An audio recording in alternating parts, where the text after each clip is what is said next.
នេះគឺជាអាគីគាត់រស់នៅជីស្រុកជាមួយគ្រួសារប្រទេសនៅពេលនេះកំពុងមានសង្គ្រាមប៉ុន្តែមនុស្សនៅតែរស់នៅធម្មតាអាគីព្រឹកមួយបានដឹងថាគាត់នឹងមកយឺតសាលាដូច្នេះបានបកសម្ព័ន្ធជាមួយម៉ាក់ដើម្បីទៅមុនគាត់យកកំហូបថ្ងៃត្រង់ដែលម៉ាក់បានរៀបចំរួចហើយរត់ចេញប៉ុន្តែពេលយកកង់ទៅត្រង់ខ្សែខូច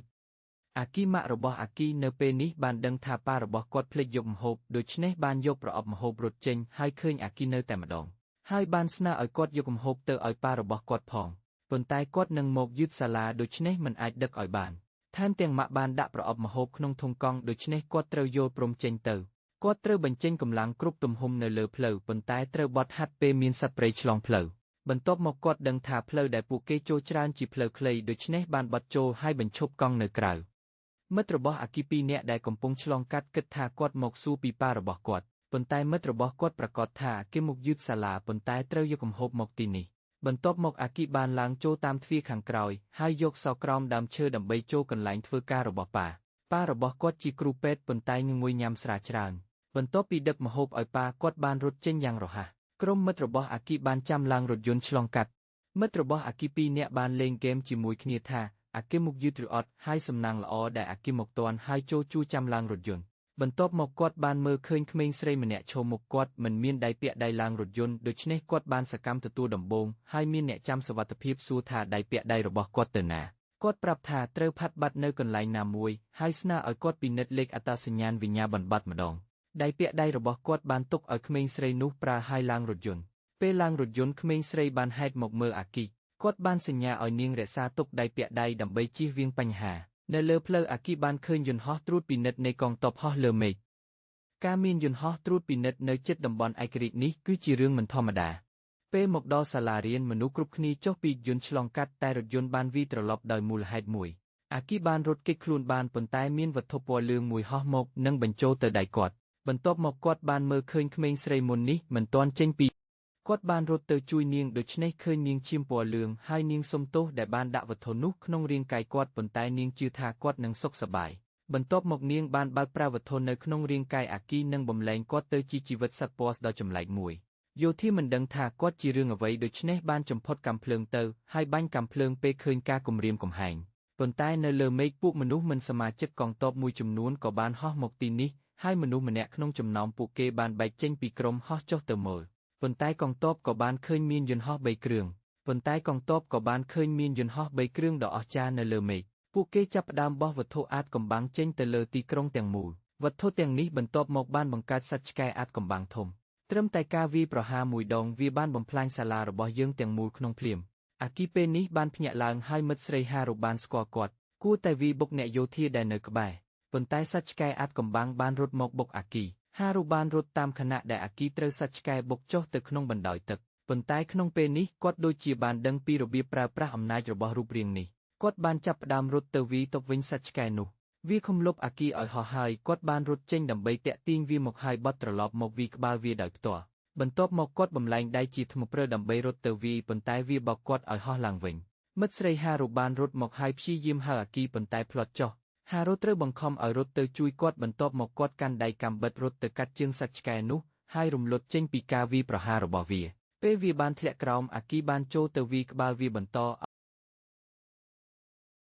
ស្រីម្នាក់បានរត់មកដាក់មួយកាំបិតចូលដៃអាគីហើយសួរថាសាមឌីគាត់កំពុងធ្វើអ្វីនៅទីនេះអាគីនិងហារូមិនយល់ថាសាមឌីមានន័យដូចម្ដេចនាងប្រាប់អាគីថាគាត់ត្រូវជ្រើសរើសរវាងទៅជាមួយនាងឬនៅសល់នៅទីនេះជាអាហារសម្រាប់សត្វឆ្កែទាំងនេះអាគីបង្ហាញថាគាត់បានជ្រើសរើសទៅជាមួយនាងហើយនាងបានចាប់ផ្ដើមជួយគាត់បំលែងត្រឡប់ទៅជារូបរាងមនុស្សវិញខណៈដែលហារូត្រូវបាននាងប្រើមន្តសំខាន់ធ្វើឲ្យធ្លាក់ចុះនិងភ្នាក់ងារអស់សំណើចនាងដឹងថាអាគីជាប្រុសប៉ុន្តែក៏មិនមានចំណាប់អារម្មណ៍ទៅយកគាត់ទៅខណៈពេលនោះក្រុមរបស់ស្រីសក់ក្រហមកំពុងឈប់នៅគ្រឿងចក្រហើយកំពុងរៀបចំចេញដំណើរបើស្រីសក់ក្រហមមិនត្រឡប់មកទាន់ពេលវេលាអ្នកស្រីពាក់វ៉ែនតាដែលហាក់ដូចជាអ្នកដឹកនាំក្រុមនេះបានចាប់ផ្ដើមអត់ធ្មត់ហើយប្រាប់ក្រុមឲ្យរៀបចំចេញប៉ុន្តែភ្ញាក់ផ្អើលស្រីសក់ក្រហមបានត្រឡប់មកវិញហើយនាំមនុស្សម្នាក់មកជាមួយនាវាទាំងមូលបានចាប់ផ្ដើមចេញដំណើរ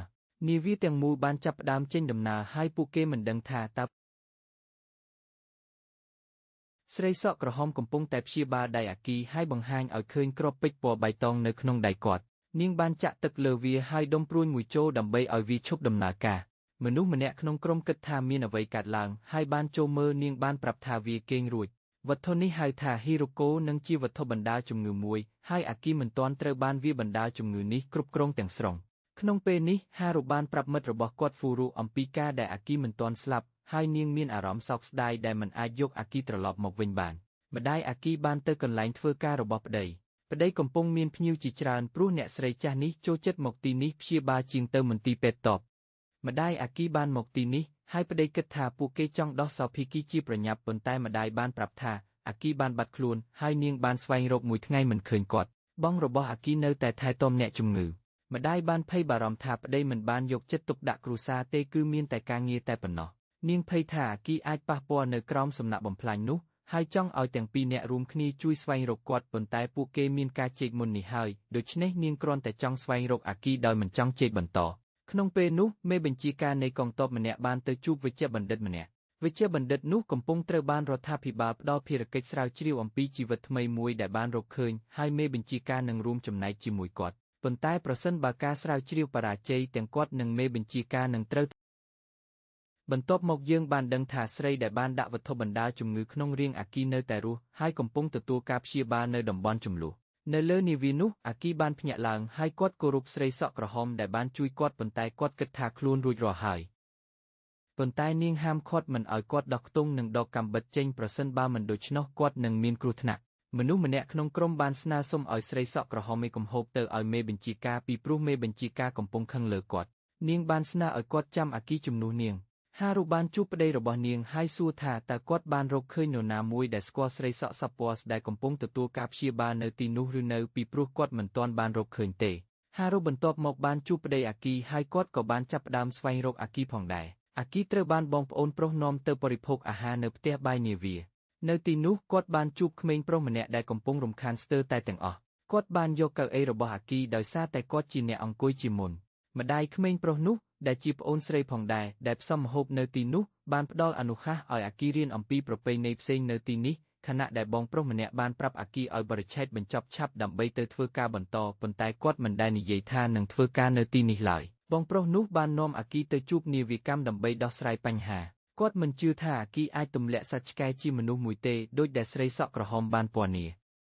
អាគីបានសួរថាគាត់មិនដែលយល់ព្រមធ្វើការនៅទីនេះទេហើយគាត់បានប្រាប់ឲ្យអាគីទៅរកមេបញ្ជាការដើម្បីបណ្ដឹងហើយបានបង្ហាញអាគីថាមេបញ្ជាការហាក់ដូចម្ដេចដើម្បីឲ្យគាត់ស្គាល់បានងាយស្រីសក់ក្រហមបានស្នើឲ្យកម្ពុជាបញ្ជាការឲ្យអាគីនៅលើនាវាប៉ុន្តែនាងភ័យថាអាគីអាចបង្កគ្រោះថ្នាក់ហើយមិនចង់រំខានពេលគាត់នៅទីនេះឡើយអាគីកំពុងស្វែងរកមេបញ្ជាការប៉ុន្តែភ្លាមត្រូវក្មេងស្រីម្នាក់បុកនិងផ្ញើឲ្យគាត់ពន្លឿនដើមទំនិញទៅឃ្លាំងផ្ទុកបងប្រុសដែលបានជួបមុននេះបានប្រាប់ឲ្យអាគីដាក់ប្រអប់ចុះហើយគាត់នឹងដោះស្រាយបន្ទាប់ប្រសិនបើគាត់ចង់ជួបមេបញ្ជាការគាត់ត្រូវឡើងខាងលើប៉ុន្តែមុននោះគួរបង្ហាញខ្លួនជាមួយមនុស្សនៅទីនេះមុនបន្ទាប់មកគាត់នាំអាគីទៅជួបវិស្វករនាវាលោកវិស្វករនេះចង់ឲ្យគាត់បញ្ឈប់ការត្អូញត្អែរហើយធ្វើការជាមួយគាត់ប៉ុន្តែអាគីឃើញតែតួអ្នកនៅទីនេះគឺជាមនុស្សរមាស់ប្រមាស់បន្ទាប់មកគាត់បានឡើងលើដំបូលនាវាហើយបងប្រុសបានប្រាប់ថាប្រសិនបើចង់អាគីអាចលោតចុះពីទីនេះបានប៉ុន្តែវាជាករណីប្រសិនបើគាត់រស់នៅក្រោយការលោតបន្ទាប់មកគាត់បានជួបស្រីសក់ក្រហមនិងជួបមេបញ្ជាការនាវានាងបានប្រាប់ថានេះជារថយន្តជាតិបៀលនិងនាងគឺអ្នកដឹកនាំនាវាអេស៊ូអ្នកបានរំលងក្បាលសូមលោកអ្នកឲ្យខ្ញុំចាក់ចេញពីប៉ាអ្នកមិនបានទាមទារឲ្យខ្ញុំបញ្ជូនអ្នកត្រឡប់ទៅកោះទេដែលអាចទទួលបានហើយសូមឲ្យខ្ញុំចុះនៅច្រកបន្ទាប់ប៉ុន្តែអ្នកបានប្រាប់ខ្ញុំថាអ្នកបានដើរឆ្ងាយពីភូមិខ្លួនរួចហើយអ្នកក៏បានចុកដៃខ្ញុំមួយដងហើយសួរថាអ្នកបានអរគុណអលមីដែលបានជួយអ្នកឬនៅបើគ្មានអលមីជួយអ្នកបានកំណត់ថាអ្នកបានស្លាប់រួចហើយប៉ុន្តែអ្នកគិតថាខ្លួនមិនដែលសុំជំនួយពីខ្ញុំឡើយដូច្នេះអេសបានហ្វិចអ្នកដកសុំនៅដៃចេញការត្រូវហ្វិចបានធ្វើឲ្យអេខេដកវាចេញពិតហើយដៃចាប់ផ្ដើមធំឡើងអេមីបានប្រាប់អ្នកថាអ្នកគួរតែរក្សាដៃឲ្យនៅដើម្បីជៀសវាងការប្រែប្រួលរូបរាងបន្ទាប់មកអ៊ីសក៏បានស្ដាប់ដំណឹងថាពួកគេកំពុងត្រូវទូកមួយមកជិតហើយបានរត់ប្រញាប់ទៅបន្ទប់បើកបរដើម្បីពិនិត្យមើលអេមីបន្ទាប់មកបានរកឃើញទូកមួយនៅជិតនោះវាបញ្ចេញសត្វអេសមួយដែលអាចបើកហោះបានវាបើកហោះត្រង់ទៅហើយជាប់នៅលើទូករបស់អេស៊ូវាបន្ទាប់មកបានចាប់យកអេគីហើយលេបគាត់ចូលក្នុងរាងកាយរួចបាត់ខ្លួនអលមីនៅពេលនោះក៏ត្រូវបានបង្ខំឲ្យយករថយន្តហោះដើម្បីតាមបន្ទាប់អ៊ីស៊ូនៅពេលនោះបានសង្កេតឃើញថាជីចុងភៅបានចាក់ចេញហើយបានប្រាប់អ្នកបើកបរឲ្យរៀបចំទៅបន្តដំណើរប៉ុន្តែពួកគេបានរកឃើញថាអេមីបានចាក់ចេញពីទូកហើយកំពុងតាមបន្ទាប់សត្វអេសដើម្បីទាមទារអេខេ ហើយបានបង្ខំអ៊ីសត្រូវតាមដានផងដែរអេមិនបន្ទាប់មកបានហោះទៅមុខសត្វហើយបាញ់កាំភ្លើងមួយកាំទៅក្បាលវាបាញ់ត្រឡប់មកវិញហើយនាងបានហោះឡើងខ្ពស់ហើយបាញ់ខ្សែទៅកាន់ស្លាបរបស់វាដើម្បីឲ្យអាចចងខ្សែហោចុះនាងបានកំណត់ទីតាំងរបស់អេខីហើយបន្ទាប់មកបានបំលែងតំបន់ជុំវិញកន្លែងដែលអេខីត្រូវបានចងក្រងទៅជារូបរាងថ្មពេលដែលមានសមាសភាពល្អនាងបានចាក់អាវុធចុះដើម្បីទាញដៃអេខីឡើងតំបន់ជុំវិញបានផ្ទុះហើយជួយឲ្យអេខីមើលឃើញពន្លឺអេបានទាញគាត់ចេញពីខាងក្នុងហើយយកគាត់ឡើងរថយន្តដើម្បីឲ្យអ៊ីស៊ូនៅខាងក្រោមបញ្ចប់ផ្នែកនៅសល់អ៊ីសបានបាញ់កាំភ្លើងមួយកាំបណ្ដាលឲ្យសត្វបែកសំណាក់ស្រួចអេខីបន្ទាប់មកបានត្រឡប់ទៅទូកហើយអរគុណអេម៉ៃដែលបានជួយគាត់ម្ដងទៀតនាងបានគិតថាអ្នកគួរតែព្យាយាមកែប្រែគំនិតថាអ្វីដែលនៅលើដៃអ្នកគឺជាវត្ថុរួមរស់មិនត្រូវគិតថាវាជារបស់ដែលកំពុងសង្គ្រោះជីវិតអ្នកដើម្បីជៀសវាងវារាលដាលច្រើនលើរាងកាយចាប់ពីថ្ងៃស្អែកនេះនាងនឹងហ្វឹកហាត់ឲ្យអ្នកប្រើប្រាស់អំណាចនេះយ៉ាងជំនាញប៉ុន្តែហារូនៅពេលនេះបានយកអាវុធរបស់អេខីទៅឲ្យម្ដាយគាត់ហើយប្រាប់នាងថាអេខីនៅរស់នៅកន្លែងណាមួយនៅក្រៅនោះនាងនឹងខំប្រឹងយ៉ាងច្រើនដើម្បីយកអេខីមកវិញនៅទីក្រុងផ្សេងមួយមានសត្វមួយទៀតបានវាយប្រហារប៉ុន្តែឥឡូវយើងបានដឹងថាអ្នកគ្រប់គ្រងសត្វនេះគឺជាមនុស្សកងទ័ពបានខិតខំសម្លាប់វាហើយមេបញ្ជាការបានបញ្ជាឲ្យស្វែងរកអ្នកគ្រប់គ្រងមុនពេលវាធ្វើការបំផ្លាញខ្លួនចំពោះអេខីឥឡូវនេះបានចាប់ផ្ដើមធ្វើការលើទូករបស់អ៊ីស៊ូមេបន្ទាប់មកបានទៅស្វែងរកអេខីហើយហៅគាត់ទៅរៀបចំហ្វឹកហាត់នាងបាននាំអាគីទៅជួបជាមួយយាយម្នាក់នៅក្នុងបន្ទប់បិទមួយលើប៉ាល់យាយម្នាក់នេះយល់ដឹងច្បាស់អំពីហ៊ីរ៉ូកូនៅលើដៃរបស់គាត់ប៉ុន្តែពេលគាត់ជើងដល់បន្ទប់គាត់បានឃើញតែធុងផ្សែងចេញអាមេបានណែនាំផ្លូវឲ្យអាគីចូលហើយបន្ទាប់មកគាត់បានភ្ញាក់ផ្អើលពេលឃើញយាយម្នាក់យាយបានសួរគាត់ថារបស់នៅលើដៃគាត់កំពុងស្វែងរកអ្វីមួយប៉ុន្តែគាត់ចង់ដឹងតែពីវិធីដករបស់បំផុតនេះចេញពីដៃ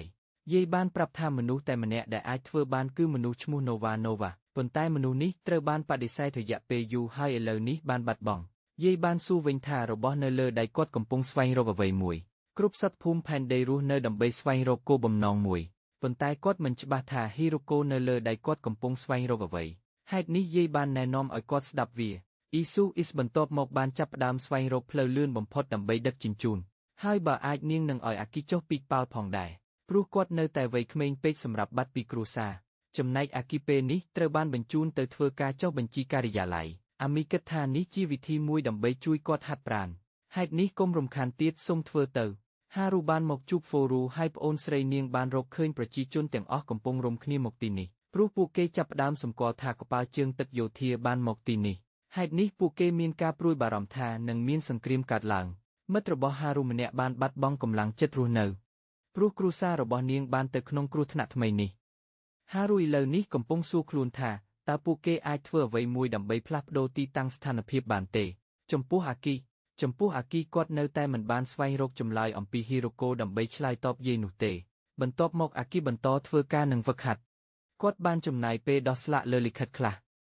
គ្រាន់តែបោះបង់លិខិតទាំងនេះទៅក្នុងចង្កោះអាចបំផ្លាញបានប៉ុន្តែអាគីគិតថាលិខិតទាំងនេះមកពីកោះដែលគាត់រស់នៅដូច្នេះគាត់មិនចង់បោះបង់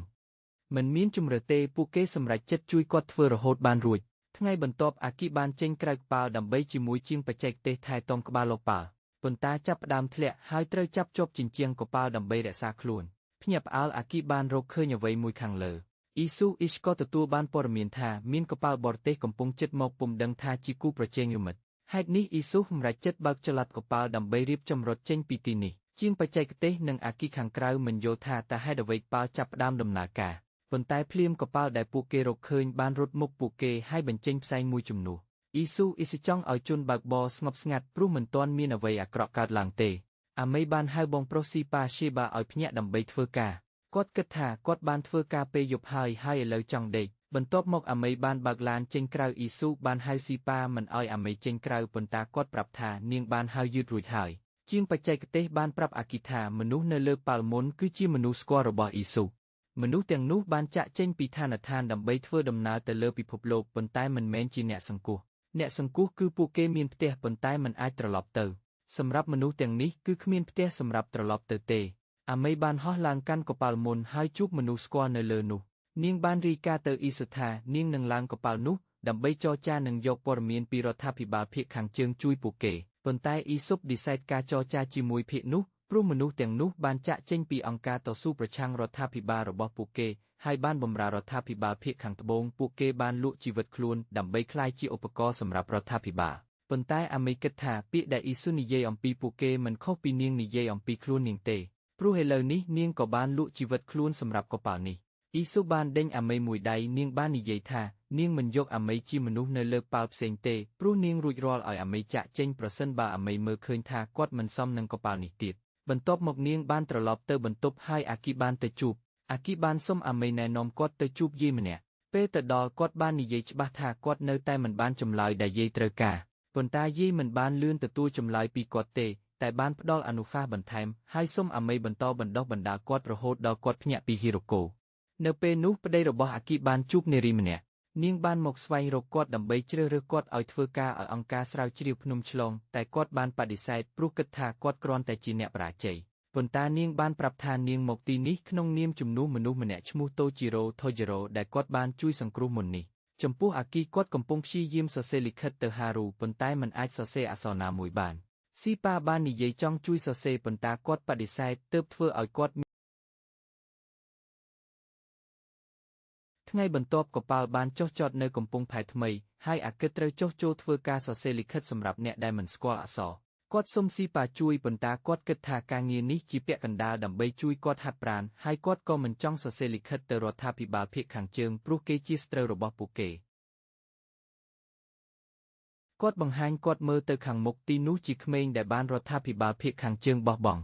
ឪពុកម្ដាយរបស់ពួកគេបានបោះបង់ពួកគេដោយបង្ហាញថាជាផលិតផលដូចគ្នាដូច្នេះគាត់ត្រូវមើលពួកគេខ្លួនជាស្ត្រូវចំពោះអ៊ីស៊ូពេលនេះបានរកឃើញថាសត្វល្អិតនៅផ្សារសង្ស័យកំពុងលក់លេងនៅកណ្ដាលកំពង់ផែជនបើកបរបានប្រាប់ថាអាមីនៅក្នុងបន្ទប់ហើយពួកគេចាំបាច់ថាអាមីអាចចាក់ចេញពីប៉ាប៉ុន្តែអ៊ីស៊ូគ្មានជំរើសព្រោះចាក់ចេញឬមិនចាក់ច្បាប់សិទ្ធិជារបស់អាមីនៅក្នុងទីក្រុងហារូនិងមនុស្សទាំងអស់បានចាប់ផ្ដើមស្វែងរកវិធីសាស្ត្រស្ដារឡើងវិញនៅការខូចខាតដែលបង្កឡើងដោយការវាយប្រហារមុនហារូសួរអំពីហ្វូរូអំពីចំនួនអ្នកស្លាប់ក្នុងគ្រោះហេតុថ្មីនេះហ្វូរូប្រាប់ថាចំនួនលើសមួយហារូសង្ឃឹមថាមិត្តស្គាល់របស់នាងនៅសុខសប្បាយហើយនាងនឹងអាចជួបពួកគេវិញឆាប់នេះក្នុងពេលនោះមេបញ្ជាការកំពុងរងចាំជួបឪពុករបស់អាគីគាត់បានរៀបចំជួបគាត់នៅទីនេះប៉ុន្តែបន្ទាប់មកអ្នកមកជួបវិញគឺជាអ្នកវិទ្យាសាស្ត្រនៅពេលនេះអាមេបានស្វែងរកហើយឡើងទៅកាន់នាវាដែលបានបញ្ចេញផ្សែងចូលលើពួកគេមុននេះអាមេឡើងទីនេះហើយជួបនាយកនាវារបស់ផ្នែកនេះគាត់គឺជាមិត្តស្គាល់ដែលនាងចង់ជួបខណៈពេលនោះមនុស្សនៅផ្នែករបស់អាគីទាំងអស់កំពុងសង្ឃឹមថាអាមេនឹងត្រឡប់មកវិញពីព្រោះពួកគេស្រួលបារម្ភអំពីអាមេ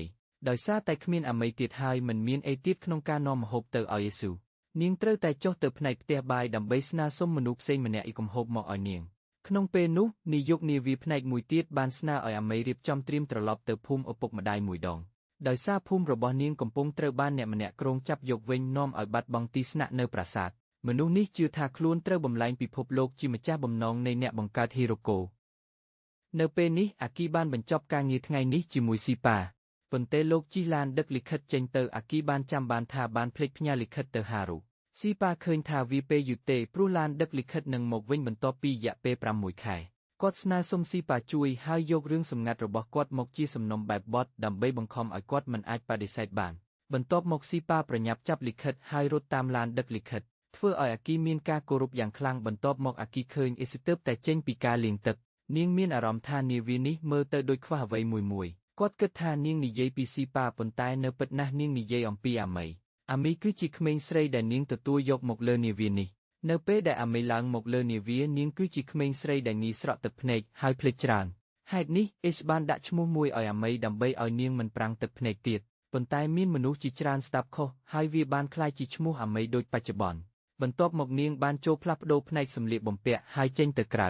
ហើយឃើញនាយកនាវាផ្នែកមួយទៀតបានបញ្ជាឲ្យអ្នកមកចាប់អាមីបន្ទាប់មកគាត់ក៏បានមកជួបអ៊ីសហើយនាងក៏បានចេញទៅទទួលសំណួរនាយកនាវាបានហៅអ៊ីសថាជាអ្នកបង្កើតការបដិវត្តឈឺចាប់ឈាមហើយក៏អរគុណនាងដែលបានថែទាំអាមីរយៈពេលកន្លងមកពួកគេឥឡូវនេះនឹងទៅភៀកខាងត្បូងប៉ុន្តែអាមីនឹងត្រឡប់ទៅភូមិវិញហេតុនេះគាត់ក៏ផ្ដល់ដំបូន្មានអ៊ីសថាពេលនេះអាមីអាចនឹងទៅជាមួយនាងប៉ុន្តែពេលក្រោយអាចនឹងមិនមានទៀតបន្ទាប់មកគាត់បានបញ្ជាឲ្យអ្នកដោះអាមីហើយឲ្យនាងត្រឡប់ទៅជាមួយយេស៊ូបន្ទាប់មកអាមីបានត្រឡប់ទៅបន្ទប់ហើយអាគីបានមកសម្ដែងចិត្តគាត់ចង់ឲ្យនាងទៅសុំទោសអ៊ីសឆាប់ព្រោះបើយូរពេកនឹងនៅលំបាកក្នុងការអភ័យទោសប៉ុន្តែនាងចង់ឲ្យអាគីផ្ដល់ពេលខ្លីមួយចំនួនប៉ុន្តែគាត់ចង់ឲ្យអេគីផ្ដល់ពេលវេលាឲ្យគាត់បន្តិច នៅពេលនោះហារូនិងហ្វរូក៏បានទៅសម្អាតសំណល់វិញហើយភ្លាមបានជួបមិត្តស្រីម្នាក់នៅថ្នាក់ដូចគ្ន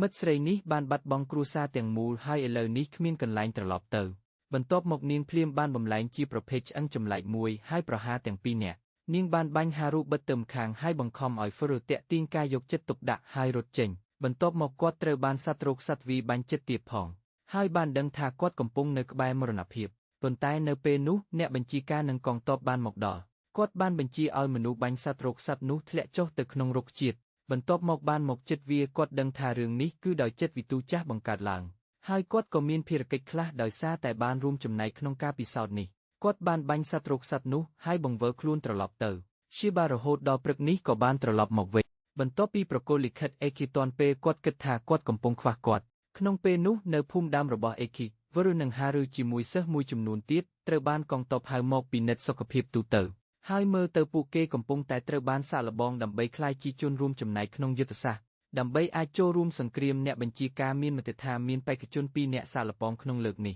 គឺមិត្តសិស្សថ្នាក់កូនប្រុសរបស់វិជ្ជបណ្ឌិតដែលគាត់ចង់ជ្រើសរើសមកនៅពេលនោះនាវារបស់អ៊ីសកំពុងឆ្លងកាត់តំបន់ដែលដូចជាមានសង្គ្រាមថ្មីកើតឡើងពួកគេចាប់ផ្ដើមសង្កេតឃើញស្ពឺខ្សាច់មួយនៅខាងមុខហេតុនេះអ៊ីសបានបញ្ជាឲ្យអេមីបើកយន្តហោះឡើងទៅពិនិត្យជាមុនពេលអេមីនឹងចេញទៅရှេបាបានមករំលឹកថាអ៊ីសត្រូវការឲ្យអេគីទៅជាមួយអេមីផងដែរប៉ុន្តែអេមីបដិសេធដូច្នេះអេគីត្រូវបានហៅទៅអ៊ីសដើម្បីរីកាប៉ុន្តែនាងនៅតែមិនបដិសេធបញ្ជាឲ្យគាត់ទៅជាមួយអេមីបន្ទាប់មកអេមីបានចាក់ចេញមុនដោយមិនស្ដាប់បញ្ជាឈីបែមិនចង់ត្រូវទទួលទោសដូច្នេះបានទម្លាក់អេគីចុះដោយដឹងថាអេមីនឹងទទួលយកគាត់ហើយពិតជាគាត់អាចចាប់យកលើយន្តហោះរបស់អេមីបានហើយអេមីចាំបាច់ប្រាប់អេគីចាប់ខ្លួនឲ្យតឹងហើយហោះឡើងភ្លាមបន្ទាប់មកទាំងពីរបានរកឃើញសត្វរោគសត្វមនុស្សខ្លះដែលស្លាប់នៅខាងក្រោមនេះប៉ុន្តែមានមួយកំពុងរស់នៅដូច្នេះអេមីនឹងចុះទៅដោះស្រាយបន្តបន្ទាប់ពីហោះចុះនាងយកអាវុធហើយរត់ទៅមុខនាងឡើងកាន់លើសត្វរោគសត្វនោះហើយវាយបាញ់3គ្រាប់ដើម្បីបើកផ្នែកខាងក្នុងរបស់សត្វរោគសត្វនាងមានគម្រោងយករាវលឿងខ្លះនៅក្នុងនេះទៅប៉ុន្តែក្រោយជើងមួយរបស់សត្វរោគសត្វបានបាញ់នាងទៅម្ខាងវាចាប់ផ្ដើមបំលែងជើងរបស់អេមីទៅជាប៉ះពាត់វាក៏ត្រូវបំលែងជាប៉ះពាត់ដូច្នេះមិនអាចចល័តបានបន្ទាប់មកអេគីរត់ឡើងជួយត្រូវបានសត្វរោគសត្វវាយហើយកាត់ក្រណាត់នៅដៃគាត់ក្លាយទៅជាផ្នែកស្បែកដៃគាត់ក្លាយទៅជាស្បែកដូច្នេះគាត់បានបំលែងវាជាថ្មកាំបិតដើម្បីវាយប្រយុទ្ធគាត់បានជួយឲ្យមីចេញពីហានិភ័យហើយទទួលយកនាងបន្ទាប់មកកាត់ជើងដែលកំពុងចល័តរបស់វាឲ្យមីចង់ឲ្យគាត់រងចាំមុនពេលសម្លាប់សត្វរោគសត្វប៉ុន្តែអេគីបានសម្រេចចិត្តលឿនពេកមុនពេលនិយាយបញ្ចប់ឲ្យមីគិតថានាងអាចចេញពីហានិភ័យដោយខ្លួនឯងដោយមិនចាំបាច់មានជំនួយពីគាត់ទេបន្ទាប់មកនាងចុចលើគ្រាប់ពេជ្រលើដៃអេគីដើម្បីធ្វើឲ្យដៃគាត់វិលត្រឡប់ទៅធម្មតារហូតដល់ឥឡូវនេះអេគីនៅតែមិនយល់ព្រមទាំងស្រុងអំពីរឿងទាំងអស់កំពុងកើតឡើងជាមួយគាត់ពេលនេះបានដឹងហេតុផលដែលហារូនិងហ្វឺរជ្រើសរើសចូលរួមកងទ័ពជាធម្មតាហារូចង់ចាក់ចេញពីកោះប៉ុន្តែទីនេះកំពុងត្រូវបានរដ្ឋាភិបាលគ្រប់គ្រងយ៉ាងតឹងរ៉ឹងដូច្នេះនាងត្រូវពឹងផ្អែកលើកងទ័ពដើម្បីចេញទៅក្រៅនិងស្វែងរកអេខេសម្រាប់ហ្វឺរូគឺច្បាស់ថាគាត់តាមហារូទៅប៉ុន្តែគាត់មិនទាន់មានសមត្ថភាពបង្ហាញក្តីស្រឡាញ់ពីព្រោះគាត់ដឹងថាក្នុងចិត្តហារូមានតែអេខីប៉ុណ្ណោះនៅពេលនេះហារូបានទទួលលិខិតដែលអេខីបានផ្ញើមកនាងមានមោទនភាពថាអេខីនៅសុវត្ថិភាពហើយសង្ឃឹមថាលិខិតដែលនាងនឹងផ្ញើទៅក៏នឹងដល់ដៃអេខីផងដែរនៅពេលនេះអេខីបានសួរពីရှេបាអំពីសត្វរោគសត្វមនុស្សដែលគាត់បានសម្លាប់មានសម្ពាធយ៉ាងដូចម្តេចគាត់បានប្រាប់ថាសត្វរោគសត្វមនុស្សនោះធ្លាប់ជាមនុស្សរស់ប៉ុន្តែពួកគេត្រូវបានរដ្ឋាភិបាលភាគខាងជើងដាំបញ្ចូលហេរូខូបង្កើតសិប្បកម្មក្នុងរាងកាយរួចបំលែងទៅជាសត្វរោគសត្វបែបនេះបើទោះបីជារឿងនេះអាក្រក់ណាស់ក៏ការសម្លាប់សត្វរោគសត្វបែបនេះក៏អាចជារឿងអាក្រក់ដែរពីព្រោះការសម្លាប់សត្វរោគសត្វគឺជាការយកជីវិតមនុស្សមួយចេញផងដែ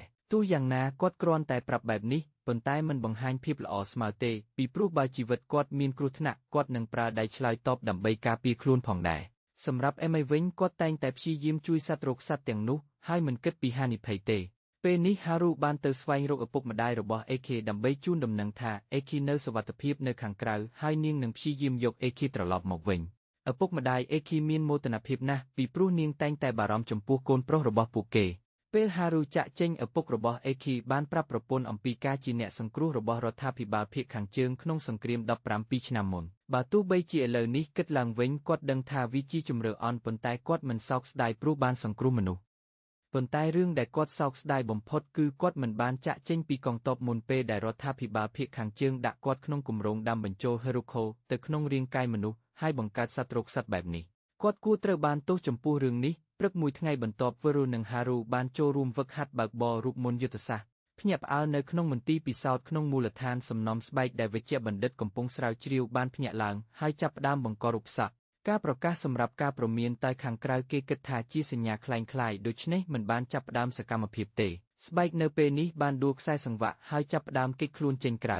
បង្ខំឲ្យអ្នកបញ្ជាការបញ្ជាកងទ័ពទៅដោះស្រាយមូលដ្ឋានបន្ទាប់មកបានខិតខំបិទថ្នាក់ការពារ3ស្រទាប់ដើម្បីទប់ស្កាត់ស្បែកគេចខ្លួនប៉ុន្តែវាប្រហែលជាឆ្លងកាត់ស្រទាប់ដំបូងមុនពេលវាបិទដូច្នេះអ្នកបញ្ជាការបញ្ជាឲ្យពួកគេទិញស្រទាប់ទី2បន្ទាន់ប៉ុន្តែស្រទាប់ទី2ត្រឹមតែទប់ស្កាត់ជើងវានិងទប់ស្កាត់វាបន្តិចមុនពេលវាបំបែកស្រទាប់ទី2បន្តប៉ុន្តែស្រទាប់ទី3បានបិទទាន់ពេលហើយស្បែកបានឈប់ចល័តភ្លាមនៅពេលអ្នកបញ្ជាការគិតថាបញ្ហាត្រូវបានគ្រប់គ្រងហើយបញ្ជាឲ្យអ្នកក្រោមបញ្ជារៀបចំយកស្បែកត្រឡប់ទៅវិញស្ថានត្រូវបានគ្រប់គ្រងហើយដូច្នេះតំបន់ហ្វឹកហ្វឺននៅតែបន្តដំណើរការប៉ុន្តែភ្លាមនេះសត្វចិញ្ចឹមបានចាប់ផ្ដើមបញ្ចេញពុះចេញពីរាងកាយរួចបង្កើតជាបាល់មួយដែលមើលទៅមិនគួរឲ្យខ្លាចប៉ុន្តែភ្លាមពេលបាល់នោះប៉ះទៅលើការពារលេខ3វាមិនទាន់បំផ្លាញសត្វចិញ្ចឹមបានដើរចេញពីតំបន់ស្រាវជ្រាវហើយត្រូវបានសិស្សានុសិស្សមើលឃើញអេគីនៅពេលនេះបានមកជាមួយមនុស្សគ្រប់រូបទៅបន្ទប់របស់អេស៊ីដើម្បីទទួលប្រាក់ឈ្នួលអេគីទើបបានប្រាក់ឈ្នួលស៊ីបែសួរថាអេគីត្រូវការប្រើប្រាស់ប្រាក់ទៅអត់បើមិនប្រើទេសូមឲ្យខ្ចីទៅគាត់អ្នកបញ្ជាការបានបញ្ចេញសេចក្តីស្នើសុំឲ្យសិស្សានុសិស្សយកអាវុធនិងព្យាយាមគ្រប់គ្រងសត្វចិញ្ចឹមវិញហារូភ្ញាក់ផ្អើលស្ដាប់សូរសំឡេងពីសត្វចិញ្ចឹមដូច្នេះពេលសិស្សានុសិស្សទាំងអស់រត់តាមសត្វចិញ្ចឹមនាងបានព្យាយាមឈប់ពួកគេអ្នកបញ្ជាការបានប្រាប់ម្ចាស់វិទ្យាសាស្ត្រថាគាត់នឹងព្យាយាមចាប់វាវិញប៉ុន្តែអាទិភាពដំបូងគឺជីវិតអ្នកយោធាហេតុនេះប្រសិនបើចាំបាច់គាត់នឹងដោះសត្វចិញ្ចឹមនោះទៅសត្វចិញ្ចឹមបន្ទាប់បានចុះទៅស្រះហើយចាប់ផ្ដើមទៅកាន់ទន្លេវាបញ្ចេញបាល់មួយហើយបង្កើតការពារដើម្បីការពារពីការបាញ់ភ្លើងពីសិស្សានុសិស្សហារូបានសង្កេតឃើញសត្វចិញ្ចឹមនេះដូចជាកំពុងមើលទៅកាន់ខ្សែស្រឡាយមានភ្នែកនៅក្រៅសមុទ្រសត្វចិញ្ចឹមបានចាប់ផ្ដើមដុះបង្កងស្លាបហើយត្រៀមហោះទៅមនុស្សគ្រប់រូបបានត្រឡប់ក្រោយប៉ុន្តែវរនៅតែចង់រត់ទៅវាយប្រហារហារូបន្ទាប់មកបានសង្កេតឃើញសត្វចិញ្ចឹមកំពុងកាន់កូនក្មេងម្នាក់ក្នុងដៃហើយបានព្យាយាមប្រាប់វរកុំវាយប្រហារប៉ុន្តែគាត់មិនយល់អត្ថន័យនោះទេហើយបានបាញ់ទឹកជើងសត្វចិញ្ចឹមធ្វើឲ្យវាធ្លាក់វាបានចាប់ផ្ដើមក្លាយជាថ្មហើយមើលទៅដូចជាស្លាប់ប៉ុន្តែពេលវរត្រឡប់មកហារូបាននិយាយថាគាត់ត្រឹមតែខ្លាចតិចមួយប៉ុណ្ណោះមិនមានបំណងអីទេនៅពេលនោះអេគីកំពុងអង្គុយត្រួតពិនិត្យសម្បុត្រហើយភ្ញាក់ផ្អើលពេលឆេបាមកផ្ដល់សម្បុត្រដែលហារូបានផ្ញើមកហារូបានប្រាប់អេគីអំពីស្ថានភាពនៅលើកោះនិងការត្រៀមទៅកាន់ភ្នំមួយជាមួយកងទ័ពនៅពេលខាងមុខហើយប្រសិនបើអេគីអាចទៅដល់គាត់សង្ឃឹមថានឹងជួបគ្នានៅទីនោះវិញហារូបន្ទាប់មកបានជួបនាងរបស់អ្នកបញ្ជាការនាងចង់ឲ្យហារូមកទទួលរង្វាន់នៅថ្ងៃស្អែកព្រោះបានធ្វើការល្អជាមួយហ្វឺរក្នុងបេសកកម្មប្រយុទ្ធថ្មីនេះហារូបាននិយាយពីសត្វចិញ្ចឹមដែលកំពុងផ្ទុកពោះហើយនាងបានគិតថានាងមិនគួររួមចិត្តជាមួយស្រូវឡើយព្រោះសម្រាប់មនុស្សសត្វចិញ្ចឹមដូចជាអ្នកស្រូវដែលជាតួអង្គអាក្រក់ដែលបានវាយប្រហារទីក្រុងមុននេះហើយតែពីរឿងពិបាកក្នុងការដោះស្រាយជាងបន្ទាប់មកនាងបានត្រឡប់ទៅផ្ទះខណៈដែលអេគីបានទៅជួបអេស៊ីដើម្បីស្នើសុំទូកតូចមួយក្នុងការទៅភ្នំដើម្បីជួបហារូវិញនាងបានអនុញ្ញាតឲ្យគាត់ទៅប៉ុន្តែមិនអនុញ្ញាតឲ្យយកទូកតូចព្រោះនៅទីនោះមានពស់ឈាមដែលជាពស់ពណ៌ក្រហមអាចបង្កការរំខានអគ្គិសន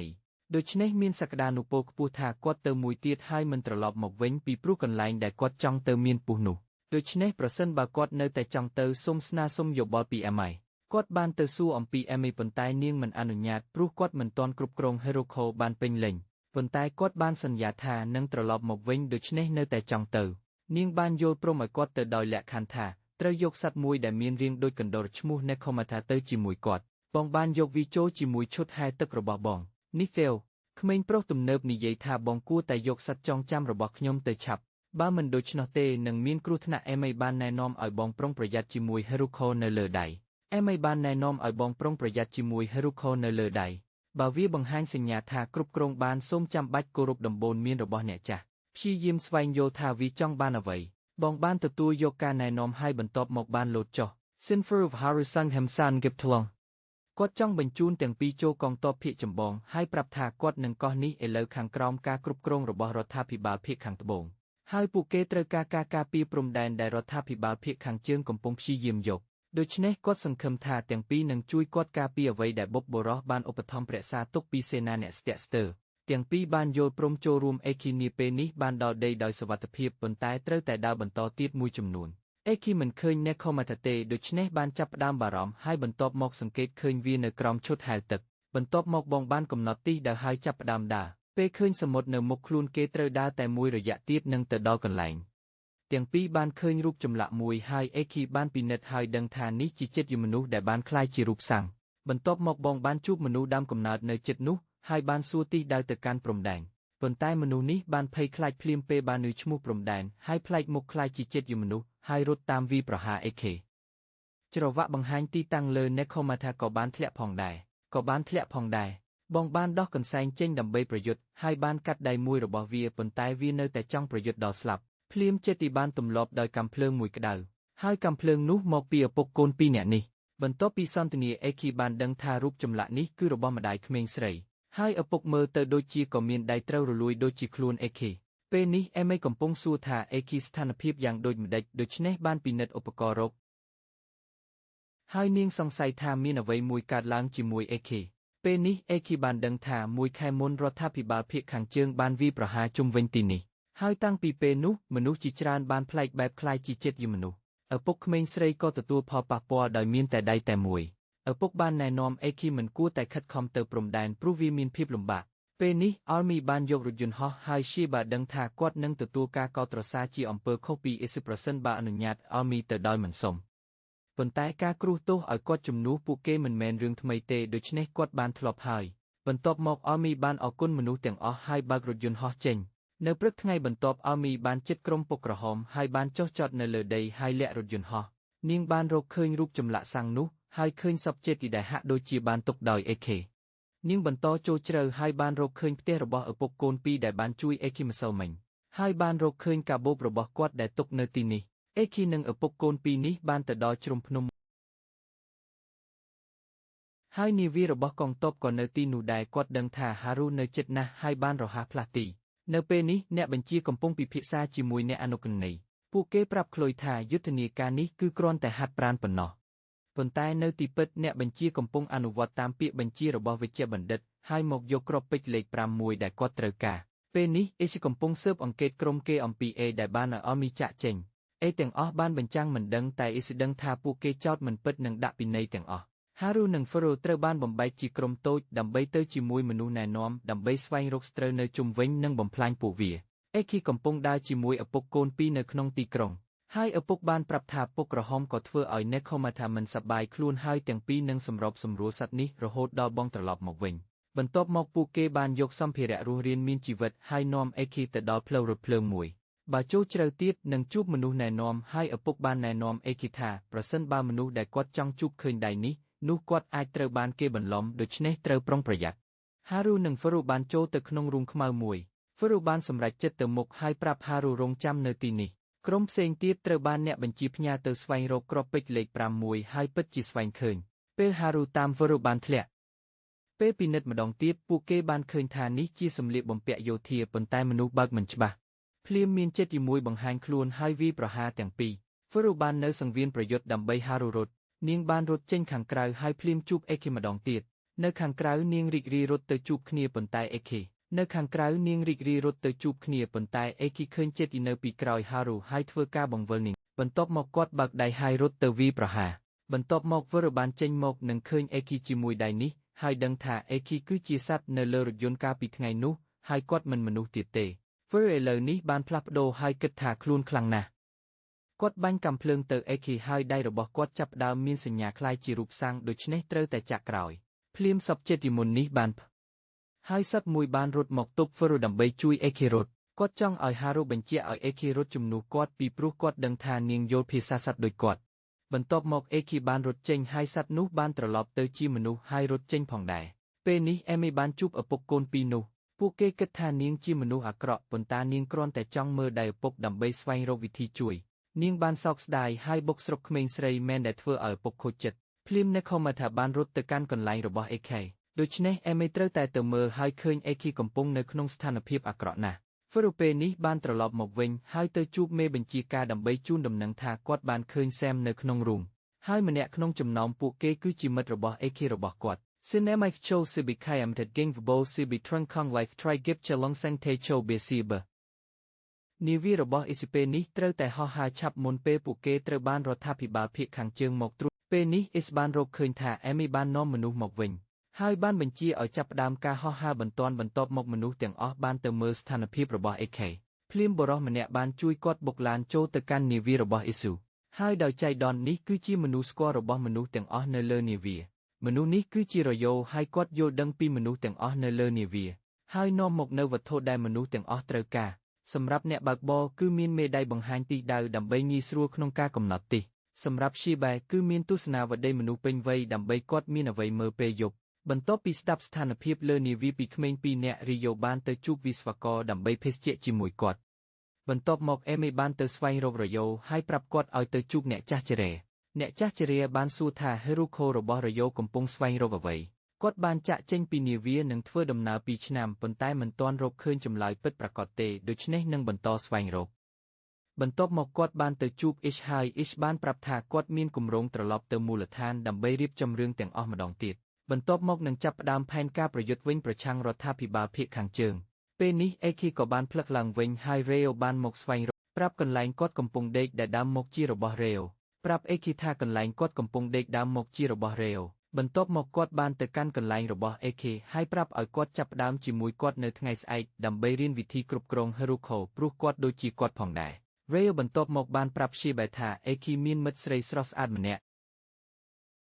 ហ្វឺរូនិងហារូឥឡូវនេះបានផ្អាកទំនាក់ទំនងហើយព្រោះហ្វឺរូឥឡូវនេះចាប់ផ្ដើមមើលខ្លួនជាជនយោធាមិនមែនជាមិត្តរបស់នាងនិងអេគីទៀតទេអ្នកជំនួយការប្រុសបន្ទាប់មកបានទៅជួបហារូដើម្បីចាប់ផ្ដើមស្វែងរកព័ត៌មានពីនាងតាមរយៈការធ្វើមិត្តដើម្បីចែករឿងជាមួយហារូមេបញ្ជាការនិងវេជ្ជបណ្ឌិតពេលនេះទទួលបានគ្រឿងពិជ័យ5 ដងចាំបាច់សម្រាប់ស្រាវជ្រាវវិធីបង្កើតអាវុធប្រឆាំងនឹងសត្វអារក្សបែបមនុស្សរបស់រដ្ឋាភិបាលភាគខាងជើងរយ៉ូពេលនេះបានទៅលាងទឹកក៏អេគីបានទទួលសាប៊ូនាំមកឲ្យរយ៉ូពីអ្នកស្រីនៅផ្ទះគាត់បានមកហើយគាត់បានសុំឲ្យអេគីជួយរឿងនេះទៀតរឿងនេះមករហូតធ្វើឲ្យគាត់មានអារម្មណ៍មិនសប្បាយចិត្តរយ៉ូបន្ទាប់មកបានងូតទឹកពេញមួយថ្ងៃធ្វើឲ្យអេគីមានសំណួរពីព្រោះពួកគេចាំបាច់ត្រូវសន្សំសំចៃប៉ុន្តែရှេបាបានប្រាប់ថារយ៉ូបានសន្សំសំចៃសម្រាប់ពួកគេរយៈពេល2ឆ្នាំដូច្នេះនេះគឺជាករណីពិសេសបន្ទាប់មកពួកគេបានរៀបចំការប្រារព្ធជប់លៀងស្វាគមន៍រយ៉ូត្រឡប់មកវិញហើយអ្នកស្រីបានសុំឲ្យអេគីទៅហៅរយ៉ូបរិច្ឆេទម្ហូបអ្នកមកដល់ផ្ទះបាយហើយបានដឹងថាវាមិនចាស់ទេហើយក៏នៅតែមានវ័យក្មេងផងដែរ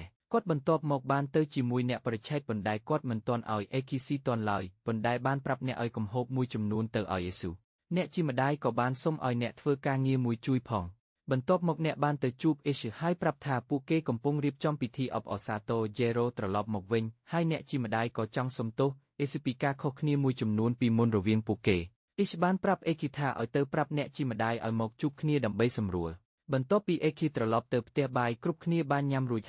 ហើយអ្នកជាបន្ទាប់មកអ្នកនៅសល់នៅកន្លែងអ្នកបើកបរយន្តហោះដើម្បីញ៉ាំហើយគាត់បានប្រាប់ថារីវនិងអេគីពិតជាស្រដៀងគ្នាជាទីបំផុតបន្ទាប់អេគីបានឃើញឈីបាកំពុងតាមដានអ្វីមួយនៅជិតបន្ទប់របស់អម៉ៃអ្នកបានទៅសួរនៅពេលនោះគាត់បានប្រាប់ថារ៉េអូក៏បានទទួលការជួយពីអេមីដូចជាអ្នកហើយពីពេលត្រឡប់មករ៉េអូបានចំណាយពេលជាច្រើននៅបន្ទប់របស់អេមីបង្កើតភាពចាប់អារម្មណ៍រ៉េអូនៅពេលនោះបានប្រាប់អេមីអំពីរឿងនៅផ្ទះកំណើតរបស់នាងប៉ុន្តែអេមីក៏បានដឹងរឿងនេះមុនហើយរីអូបានសន្យាជាមួយនាងរីអូបានសន្យាជាមួយនាងថាគាត់នឹងជួយនាងយកផ្ទះកំណើតរបស់នាងវិញពីដៃរដ្ឋាភិបាលភាគខាងជើងចំពោះហារូបានត្រូវដំណើរបញ្ជាការហៅមកសួរអំពីរឿងមួយចំនួនគាត់សោកស្ដាយចំពោះមិត្តភក្តិអេគីរបស់នាងប៉ុន្តែនាងនៅតែជឿថាអេគីនិងសែមទាំងអស់គឺជាមនុស្សមិនមែនជាប្រភេទសត្វប្រុសគ្មានចិត្តទេប៉ុន្តែលោកនាងនិយាយពេលនោះមិនមានអំណាចគ្រប់គ្រាន់ដូច្នេះគ្មាននរណាត្រូវចោលណាបន្ទាប់មកឈីបាបានប្រាប់អេគីអំពីរឿងនៅ5ឆ្នាំមុនរីអូបាននៅលើទូករដ្ឋាភិបាលភាគខាងជើងហើយបានវាយបំបែកគេចោលនៅទីនោះប៉ុន្តែលោកបានរត់គេចវិ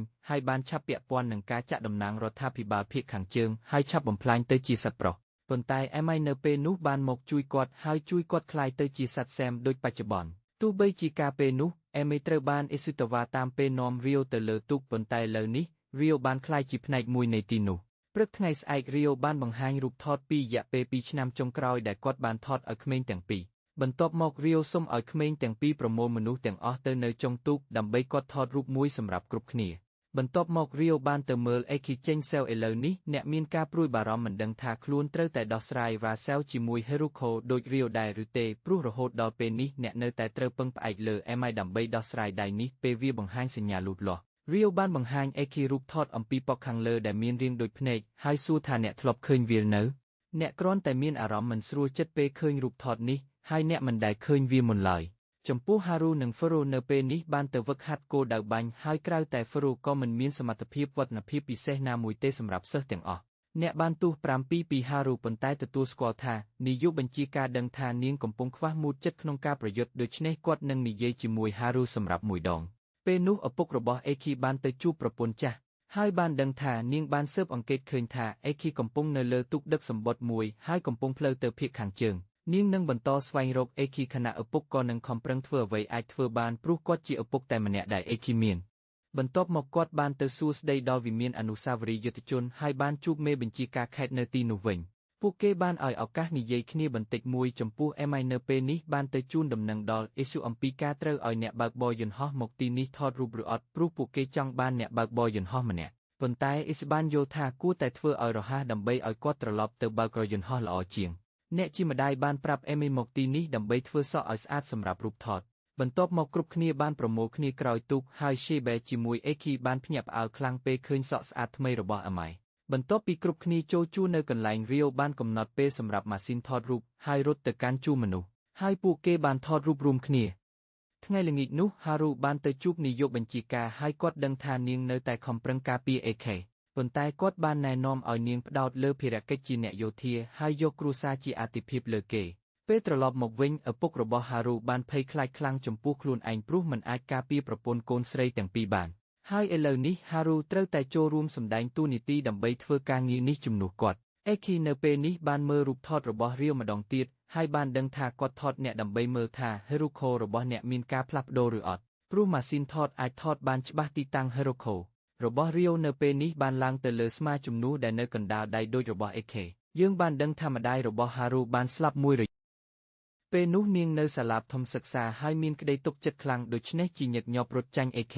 ប៉ុន្តែនៅពេលដែលបានដឹងម្ដាយរបស់នាងមានបញ្ហានាងបានរត់មិនយកចិត្តទុកដាក់នាងបានឈ្នះ Eki ជាលើកទី1ប៉ុន្តែមិនអាចរីករាយបានព្រោះបានដឹងថាម្ដាយរបស់នាងប្រឈមមុខគ្រោះថ្នាក់ពេលវេលាម្ដាយរបស់នាងចាក់ចេញនាងដូចជាបានឮសំឡេងខ្លួនម្ដាយផ្ដល់កម្លាំងដូច្នេះមិនបានសោកសៅយ៉ាងខ្លាំងបន្ទាប់មកពេល Haru ទៅហែលទឹកនាងបានសម្រេចចិត្តកាត់សក់ដើម្បីបង្ហាញក្តីសម្រេចចិត្តមិនមែនច្របូកច្របល់បន្តទៀតRio នៅពេលនេះកំពុងអង្គុយលេងបៀលជាមួយ Sheba ហើយអ្នកបើកបរយន្តហោះបានរកឃើញទូកប្លែកមួយនៅខាងមុខតំបន់នេះទូកប្លែកនេះអាចគ្រាន់តែជាទូកបញ្ចេញសត្វប្រុសពីភាគខាងជើងតែប៉ុណ្ណោះដូច្នេះ Rio បានសម្រេចចិត្តទៅដោះស្រាយគាត់បានហៅ Eki និងប្រាប់ឲ្យទៅជាមួយព្រោះពួកគេមានភ្ញៀវមិនទាន់អញ្ជើញមកគាត់ក៏នឹងបង្ហាញអ្នកពីវិធីដោះស្រាយជាមួយ Heruko ផងដែរបន្ទាប់មកទាំងពីរបានឡើងលើដំបូលទូកហើយ Rio ប្រាប់ថា Eki នឹងត្រូវប្រយុទ្ធដោយខ្លួនឯងលើកនេះហើយអ្វីដែលត្រូវរៀនជាលើកដំបូងគឺត្រូវការពីជីវិតខ្លួនឯងជានិច្ចសត្វប្រុសត្រូវបានចាក់ចេញហើយហោះទៅកាន់ទូករបស់ Izu Rio គិតថាអ្នកគួរតែប្រើសមត្ថភាព Heruko ដែលអ្នកកាន់សម្រាប់ប្រយុទ្ធឬចាក់វាដាក់ក្នុងដីការសម្រេចចិត្តស្ថិតនៅលើអ្នកគាត់បន្ទាប់មកបានត្រឡប់ក្រោយដើម្បីឲ្យ Eki បង្ហាញអ្នកបានដំណើរការដៃសិនហើយរួចរាល់សម្រាប់ប្រយុទ្ធ Emai នៅពេលនេះបានចង់លោតឡើងជួយ Eki ប៉ុន្តែ Ish បានទប់ស្កាត់គាត់បានគិតថាការនេះ Emai មិនចាំបាច់ចូលរួមទេប៉ុន្តែលើពេល Eki បានរួចរាល់រះទៅប្រយុទ្ធគាត់បានឃើញ Emai ហោះមកទីនេះវិញប៉ុន្តែអ្នកមិនចង់ឲ្យ Emai ធ្វើអ្វីគ្រប់យ៉ាងទេដូច្នេះបានលោតចូលទៅកាន់សត្វប្រុសហើយចាប់ក្បាលវា Emai បានបោះថ្នាំមួយដល់អ្នកហើយប្រាប់ឲ្យអ្នកដាក់វាចូលក្នុងរាងកាយសត្វនោះអ្នកបានដាក់ជុកមួយហើយដាក់ថ្នាំចូលក្នុងធ្វើឲ្យសត្រូវភ្ញាក់ផ្អើលរលាយផុតទៅអាមេបានមកជួយអ្នកហើយប្រាប់ថាគាត់មានវិធីសម្រាប់គោរពអ្នកដែលបានបំលែងទៅជាសត្រូវវាអាស្រ័យលើថ្នាំនោះបើគាត់ផលិតបានចំនួនត្រឹមត្រូវគាត់ជឿថាអាចបំលែងសត្រូវវិញឲ្យคล้ายជាមនុស្សវិញប៉ុន្តែពួកគេបានរកឃើញថាមានកប៉ាល់បញ្ចេញសត្រូវបន្ថែមទៀតចំនួន4មើលទៅសត្រូវកន្លងមកគឺសម្រាប់សាកល្បងសមត្ថភាពរបស់ពួកគេហើយពិតជាអាចបញ្ជាក់ថាពួកវាបានមើលឃើញសម្លៀកបំពាក់នៃប៉ាល់សម្បត្តិអ្នកបើកហោះបានស្នើឲ្យស៊ីប៉ាជួយបើកបរព្រោះគាត់មានការងារផ្សេងទៀតរយោពេលនេះក៏បានបំលែងខ្លួនដើម្បីការពារកប៉ាល់អាគីក៏ចង់ជួយដូច្នេះអាមេបានប្រាប់គាត់ថាត្រឹមតែបំបែកក្រវិលនៅក្បាលគឺបានរយោបានឡើងទៅប្រយុទ្ធជាមុនហើយសម្លាប់សត្រូវមួយចំនួនដែលហោះមកកាន់កប៉ាល់ក្មេងប្រុសរបស់អ្នកម្ដាយផ្ទះបាយពេលនេះបានបាត់ខ្លួនហើយអ្នកម្ដាយភ្ញាក់ផ្អើលរត់ស្វែងរកក្មេងប្រុសបានទៅកន្លែងអ្នកបើកហោះហើយគាត់បានប្រាប់ក្មេងឲ្យដាក់ទ្រូងត្រចៀកបន្ទាប់មកគាត់បានព្យាយាមបាញ់កប៉ាល់មួយប៉ុន្តែបាញ់មិនត្រូវអ្នកម្ដាយនិងអេស៊ីពេលនេះបានដាច់គ្នាព្រោះអេស៊ីចង់ឲ្យអ្នកម្ដាយទៅជួយស៊ីប៉ាបើកកប៉ាល់ប៉ុន្តែអ្នកម្ដាយចង់ស្វែងរកកូនរបស់ខ្លួនតែប៉ុណ្ណោះក្មេងប្រុសបានជែកដាច់គ្នាជាមួយអ្នកបើកហោះព្រោះគិតថាគាត់កំពុងលួចនិយាយពីកាំភ្លើងមិនអាចបរាជ័យនេះបន្ទាប់មកគាត់បានកែតម្រូវហើយបាញ់បំផ្លាញកប៉ាល់មួយនៅមុខក្មេងប្រុស បន្ទាប់មកភ្លាមមានចង្កេះមួយត្រូវបានទម្លាក់ចុះលើប៉ាល់អ៊ីសប៉ុន្តែចង្កេះនោះគឺជាស្រូវតូចមួយក្រុមអ៊ីសបានរកឃើញពួកវាហើយបានស្នើឲ្យជាងចុងប៉ាល់បិទទ្វាររ៉ាយ៉ូបានហៅអាគីចុះមកជួយគាត់បំផ្លាញក្រុមនេះខណៈដែលខាងមុខអាមេគ្រប់គ្រងអ៊ីសកំពុងព្យាយាមសម្លាប់សត្រូវប៉ុន្តែគាត់ខ្វះគ្រាប់ទាញហើយអ្នកបើកហោះត្រូវមកជួយគាត់រ៉ាយ៉ូនិងអាគីកំពុងព្យាយាមដោះសោះត្រូវហោះជុំវិញកប៉ាល់អាគីបានពង្រីកដៃរបស់គាត់ដើម្បីកប់តាមហើយទាញអាគីបានពង្រីកដៃរបស់គាត់ដើម្បីកប់តាមហើយទាញក្រវិលរបស់សត្រូវឲ្យខូចវាបណ្ដាលឲ្យវាខ្វះការត្រួតកប៉ាល់បានលំហងចោលភ្លាមដូច្នេះជាងចុងប៉ាល់ត្រូវជួសជុលបណ្ដោះអាសន្នអ្នកបើកហោះបានឲ្យម្ដាយកូនជួបគ្នាឡើងវិញហើយភ្លាមគាត់ត្រូវបានសត្រូវបាញ់ផ្ដាច់ស្មាគប់ឆ្វេងមិនអាចប្រយុទ្ធបន្តបានទៀតទេអាមេបានត្រឡប់មកទីនេះហើយអ៊ីសចង់ឲ្យនាងយកអ្នកបើកហោះទៅបន្ទប់បើកបរនិងដាក់ទៅទីតាំងរបស់ស៊ីប៉ានាងនឹងទទួលខុសត្រូវការពីក្មេងទាំងអស់បន្ទាប់មកអ្នកបើកហោះបានប្រាប់ស៊ីប៉ាឲ្យទៅជួយអ៊ីសខណៈដែលអ្នកម្ដាយនេះនឹងជួយគាត់បើកកប៉ាល់អាមេបានយកក្មេងទាំងពីរទៅកាន់កន្លែងអ្នកម្ដាយបន្ទាប់មកអ្នកម្ដាយបានរកឃើញថាអ៊ីសកំពុងសម្លាប់សត្រូវហើយបានរត់ទៅរារាំងវាអ៊ីសមិនយកចិត្តទុកដាក់ចំពោះការជួយសត្រូវទាំងនេះឡើយអាមេបានអាទិភាពការពារកប៉ាល់នេះជាបច្ចុប្បន្នភាពរបស់នាងក្មេងទាំងពីរនៅកន្លែងអ្នកម្ដាយក៏បានជួបសត្រូវមួយក្មេងប្រុសបានបោះធុងដែលអាមេផ្ដល់ឲ្យចូលក្នុងសត្រូវហើយសត្វមួយក្នុងនោះបានធំឡើងហើយចាប់សត្រូវហើយបំលែងវាជាថ្មអ៊ីសបន្ទាប់មកបានរកឃើញឈ្មោះអ្នកគ្រប់គ្រងភីគីឈួតនេះហើយគាត់ក៏បានលោតឡើងកម្ពស់នាវាផងដែរបុរសនេះចង់ឲ្យនាងប្រគល់សមាជិក2នាក់ក្នុងក្រុមនេះប៉ុន្តែនាងបានបដិសេធព្រោះមនុស្សទាំងពីរនោះជាសមាជិកសំខាន់របស់នាងអ៊ីសបានសួរអ្នកនោះអំពីសម្បត្តិរបស់សមាជិកនិងហេតុផលនៃការបង្កើតពួកគេប៉ុន្តែបុរសនោះត្រឹមតែអស់កម្លាំងលើនាងព្រោះមិនយល់អារម្មណ៍របស់អាមេទេដែលបានធ្វើឲ្យអ៊ីសបាញ់កាំភ្លើងភ្លាមនាវាបច្ចុប្បន្នត្រូវបានជួសជុលហើយអាមេក៏តែដឹងតែរងើបភ្នែកដោយសារតែភីគីឈួតដែលអ៊ីសបានបាញ់ហារូបានទទួលបានអត្ថប្រយោជន៍ពីមេបញ្ជាការនិងគាត់បានប្រាប់ថាហ្វូរូហ្វឺរត្រូវបានលើកតំណែងគាត់កំពុងហ្វឹកហាត់បញ្ជាការប្រព័ន្ធហើយមិនប្រកាន់ខ្លួនចំពោះផលប៉ះពាល់ដល់សុខភាពដើម្បីបន្តហ្វឹកហាត់អ៊ីស៊ីនិងក្រុមបានដល់ដីដោយសុវត្ថិភាពប៉ុន្តែពេលនេះពួកគេមិនដឹងថាត្រូវធ្វើអ្វីបន្តទៀតក្រុមបានឈប់សម្រាកនិងជួសជុលនាវាមុននឹងបន្តដំណើរខណៈអាមេកំពុងសោកសៅក្នុងបន្ទប់មានសត្វមួយប្រភេទខ្មៅខ្នាតតូចមួយបានចូលមកនិងចាប់នាងហើយផឹកនាងចូលទៅក្នុងខ្លួនប៉ុន្តែអ្នកខមថាបានមកហៅហើយវាបានចាក់ចេញបញ្ឈប់ការចាប់អាមេកុមារចំណាស់2នាក់បានរត់មកសួរអាមេថាមានអ្វីកើតឡើងប៉ុន្តែនាងគ្រាន់តែក្រមើលថាគឺជាអារម្មណ៍ច្រឡំហើយប្រាប់ថាគ្មានអ្វីទេនៅពេលនោះរ៉េអូនិងអ៊ីសបាននិយាយពីរឿងផ្សេងទាំងពីរនាក់ដឹងថាអាគារនេះដែលមានភ្នែកគឺជាអ្វីវាហៅថាប៉ំពេចហើយវាមើលគ្រប់យ៉ាងនិងដឹងអំពីគ្រប់រឿងកើតឡើងរ៉េអូក៏ដឹងថាអ៊ីសគ្មានស្នេហារបស់អេមករយៈពេលយូរហើយខណៈពេលនោះឪពុករបស់អេខីបានមកដល់តបដើម្បីជួបមេបញ្ជាការគាត់ដឹងថាមេបញ្ជាការកំពុងស្រាវជ្រាវបច្ចេកវិទ្យាសម្រាប់ប្រឆាំងនឹងភីគីឈួតប៉ុន្តែគាត់មិនគាំទ្រការប្រព្រឹត្តនេះមេបញ្ជាការពិតជាមិនគ្រាន់តែគាត់តែអ្នកតែម្ដងដែលធ្វើការងារមិនល្អគាត់ក៏មានកាតព្វកិច្ចព្រោះបានសង្គ្រោះជីវិតមនុស្សម្នាក់ដូចគាត់មេបញ្ជាការបានដាក់លក្ខខណ្ឌជួយគាត់ស្វែងរកអេខេប៉ុន្តែគាត់មានវិធីសាស្ត្រកែប្រែផ្ទាល់ខ្លួនមេបញ្ជាការបានដាក់លក្ខខណ្ឌជួយគាត់ស្វែងរកអេខេដើម្បីគាត់ជួយពួកគេប៉ុន្តែគាត់នៅតែធម្មតាដើរចេញខណៈពេលនោះហារូកំពុងហ្វឹកហាត់បញ្ជាការប្រព័ន្ធហើយគាត់បានមករកនាងហើយស្នើឲ្យនាងស្វែងរកហ្វឺរព្រោះគាត់មិនទាន់ត្រឡប់មកបន្ទាប់ពីថ្ងៃសម្រាកក្រុមអ៊ីសបានបញ្ចប់ការប្រគំសពនារីដែលបានគ្រប់គ្រងភីគីឈួតមុននេះបន្ទាប់ពីបញ្ចប់ការប្រគំសពហើយត្រៀមត្រឡប់មកវិញអាមេបានយល់ថាអ្វីដែលនាងត្រូវធ្វើឥឡូវនេះជាអ្វីនាងបានទៅជួបអ៊ីសហើយប្រាប់ថាយប់នេះចង់និយាយផ្ទាល់យប់នោះខណៈពេលកំពុងបរិច្ឆេទអាគីបានសួរអាមេអំពីការដែលនាងអាចត្រឡប់ទៅផ្ទះកំណើតគាត់បានស្នើចង់តាមទៅព្រោះគាត់ក៏ចង់ស្វែងយល់បន្ថែមអំពីសមាជិកគាត់ក៏ចង់ស្នើអាមេឲ្យនាំគាត់ទៅជួបផ្ទះកំណើតម្ដងទៀតអាមីនឹងសួរឲ្យអ៊ីសអនុញ្ញាតចំពោះរឿងនេះដូច្នេះនាងបានប្រាប់គាត់ឲ្យរងចាំលទ្ធផលដោយស្ងប់ស្ងាត់បន្ទាប់មកអាមេបានទៅជួបអ៊ីសហើយនិយាយអំពីចំណង់ចំណូលចិត្តចង់ត្រឡប់ទៅផ្ទះកំណើតអ៊ីសមិនបានប្រឆាំងទេព្រោះនាងមានមនុស្សជាច្រើនត្រូវតែថែរក្សាហើយបន្ថយមនុស្សម្នាក់មកមិនបញ្ហាទេទាំងពីរនាក់បានយកឱកាសនិយាយចិត្តមួយរយៈមុនពេលបែកផ្លូវបន្ទាប់មកនាងបានទៅរៀបចំសម្ភារៈឡើងរថយន្តដើម្បីចេញទៅជាមួយអាគីទាំងអស់គ្នាសង្ឃឹមថាអាមីនឹងត្រឡប់មកវិញឆាប់ហើយក៏មិនភ្លេចថែរក្សាអាគីផងដែរអាគីបានសន្យាជាមួយម្ដាយថាគាត់នឹងព្យាយាមស្វែងរកចម្លើយពីហេរូខូហើយត្រឡប់មកប្រាប់នាងទាំងអស់គ្នាបានប្រឹងប្រែងប្រាប់អាគីអ៊ីសបានស្នើឲ្យគាត់ថែអាមេជំនួសនាងហារូនៅពេលនេះបានទៅផ្ទះហ្វូរូដើម្បីពិនិត្យមើលស្ថានភាពគាត់ទើបមកដល់បន្ទប់ហ្វូរូបានបដិសេធនាងហើយប្រាប់ថាថ្ងៃស្អែកគាត់នឹងត្រឡប់ទៅមូលដ្ឋានវិញប៉ុន្តែហារូចង់ប្រឈមមុខជាមួយហ្វូរូហើយបានចូលទៅដោយស្រេច ពេលនេះគាត់បានបង្ហាញថាក្របជើងរបស់គាត់កំពុងមានបំលែងខ្លះគាត់បានដាក់ទោសខ្លួនឯងថាខណៈក្រៅមុខគាត់មើលថាខ្លួនមិនសប្បាយចិត្តនឹងអាគីព្រោះគាត់បានក្លាយជាភីគីឈួតប៉ុន្តែឥឡូវនេះគាត់ក៏ស្ទើរតែបំលែងជាភីគីឈួតដូចអាគីហារូបកស្រាយថាការបំលែងជាសមាជិកមិនមានន័យថាគាត់ក្លាយជាភីគីឈួតទេគាត់ដឹងថាគាត់បានខុសអំពីអាគីហើយមានចេតនាត្រឡប់ទៅជាក្រុមមិត្តភក្តិរីករាយដូចមុនហារូជឿថាពួកគេអាចត្រឡប់ទៅដូចមុនបានប្រសិនបើព្យាយាមព្រឹកម៉ោងបន្ទាប់អាគីនិងអាមីបានទទួលជំនួយដឹកជញ្ជូនដោយនាវាសម្រាប់ទំនិញហើយពួកគេក៏បានជិតដល់កោះផ្ទះកំណើតរបស់អាគីដែលគាត់បានបាត់បង់រយៈពេល6 ខែប្អូនស្រីរបស់ហារូមិនយូរប៉ុន្មានបានទទួលទូរស័ព្ទពីអាគីនាងបានប្រាប់ថាហារូបានទៅតបហើយដូច្នេះគ្មាននៅផ្ទះអាមីត្រូវបានម្ចាស់នាវាប្រាប់ថាពួកគេនឹងនៅទីនេះ3 ថ្ងៃមុននឹងចេញទៅដូច្នេះអាមីនិងអាគីមាន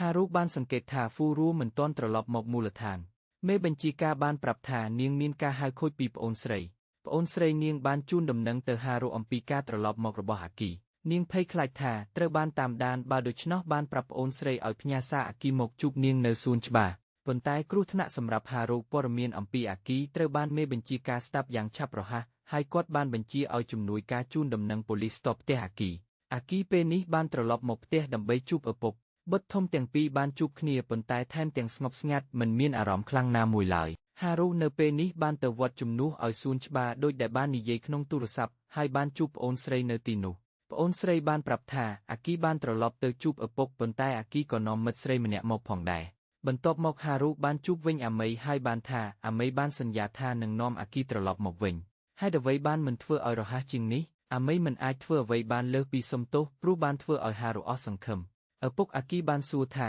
តើដៃគាត់មានរបួសអ្វីដែរឬទេដែលត្រូវបដិសេធព្យួរទុកគាត់បានបញ្ចេញការពិតថាត្រូវបានប៉ះពាល់ប៉ុន្តែឪពុកបានមើលឃើញអ្វីទាំងអស់ហើយបានដោះការព្យួរចេញគាត់បានស្គាល់ថាវាជាហេរូខូហើយបានបញ្ជាអាគីតាមគាត់ទៅគាត់បាននាំអាគីទៅជួបនារីសក់សឹកខ្យល់ដែលគាត់បានជួយនៅខាងដើមរឿងគាត់បានប្រាប់ថានារីនេះនៅរស់រវើកប៉ុន្តែអាគីចង់ភ្លេចនាងហើយមានបំណងរស់នៅបន្តក្រុមហ៊ុនប៉ាបន្ទាប់មកបានសួរអំពីរឿងហេរូខូរបស់កូនថាបានចង់អ្វីប៉ុន្តែកូនមិនច្បាស់ទេប៉ុន្តែមានអារម្មណ៍ថាវាកំពុងណែនាំកូនប៉ាបានឮសំឡេងឡាននៅខាងក្រៅហើយដឹងថាកងទ័ពកំពុងមកស្វែងរកគាត់បានចេញទៅទទួលនឹងមនុស្សយោធានេះបានប្រាប់ថាមានរឿងត្រូវសួរគាត់អាគីបានយកឱកាសចាក់ចេញពីទ្វារខាងក្រោយប្អូនស្រីហារូបានហៅហ្វូរូដើម្បីជូនដំណឹងពីស្ថានភាពដូច្នេះគាត់ក៏សម្រេចចិត្តចាក់ចេញពីផ្ទះហើយសន្យាជាមួយម៉ាក់ថាពេលល្ងាចនេះនឹងត្រឡប់មកវិញកងទ័ពក៏បានតាមដានផ្ទះម៉ាក់អាគីហើយឃើញថាម៉ាក់របស់គាត់មិនដឹងអំពីការត្រឡប់មកវិញរបស់អាគីទេបន្ទាប់មកនាងបានចូលទៅក្នុងផ្ទះហើយរកឃើញប្រអប់អាហារដែលអាគីទុកបង្ហាញថាគាត់ត្រឡប់មកហើយភ្លាមនាងរត់ទៅស្វែងរកគាត់ម៉ាក់បានស្វែងរកអាគីនៅកន្លែងដែលគាត់ធ្វើការលាក់ខ្លួនពេលដែលត្រូវបានដាក់ពិន័យនាងបានជួបអាគីម្ដងមុនមើលឃើញគាត់បាត់ខ្លួនជាមួយឡានបុសនាងបានព្យាយាមរត់តាមប៉ុន្តែអស់សង្ឃឹមដោយហេតុនេះបានទៅកន្លែងប្តីចាស់ដើម្បីពិភាក្សាពិតប្រាកដអាគីបានត្រឡប់មកវិញយ៉ាងលាក់លៀមប៉ុន្តែម៉ាក់រីករាយដែលអាគីនៅសុវត្ថិភាពនិងមានសុខភាពល្អទោះជាយ៉ាងណាអាគីនឹងមិនងាយត្រឡប់មកម្ដងទៀតទេព្រោះម៉ាក់យល់ចិត្តរបស់គាត់ល្អពេលនេះអាគីបានជួបម្ដងទៀតជាមួយហារូនិងអាមីហារូមិនយល់ថាហេតុអ្វីអាគីបានត្រឡប់មកវិញព្រោះគាត់បានធ្វើឲ្យនាងមានស្ថានភាពដែលថាទោះជាចង់ជួបគាត់ក៏ដោយត្រូវតែរបាយការណ៍ទៅកងទ័ពពីការជួបគាត់ហើយនាងមិនចង់ឲ្យកងទ័ពចាប់គាត់ឡើយប៉ុន្តែគាត់មិនមានកម្លាំងអ្វីទេហើយមិនអាចធ្វើអ្វីផ្សេងបានទោះជាក្នុងចិត្តនាងពិតជាចង់ជួបគាត់ម្ដងទៀតហ្វូរូបន្ទាប់មកបានមកបង្ហាញថាពេលនេះគាត់ក៏មានដូចអាគីដែរគាត់មានអ្វីមួយដូចអាគីប៉ុន្តែធំជាងអាមីបន្ទាប់មករត់មកផ្ដល់សញ្ញាហេតុបង្ហាញអាគីអំពីរឿងនេះហ្វូរូក៏មានហេរូខូផងដែរប៉ុន្តែហេរូខូរបស់គាត់ប្រកបដោយភាពជើងរបស់គាត់បន្ទាប់មកពង្រីកនិងបំលែងហ្វូរូក៏បានចាប់ដៃហារូដៃរបស់គាត់ក៏បានបំលែងតាមគាត់ជឿថាឥឡូវនេះគាត់មិនត្រូវរត់តាមប៉ុន្តែអាចលើសគាត់រួចហើយ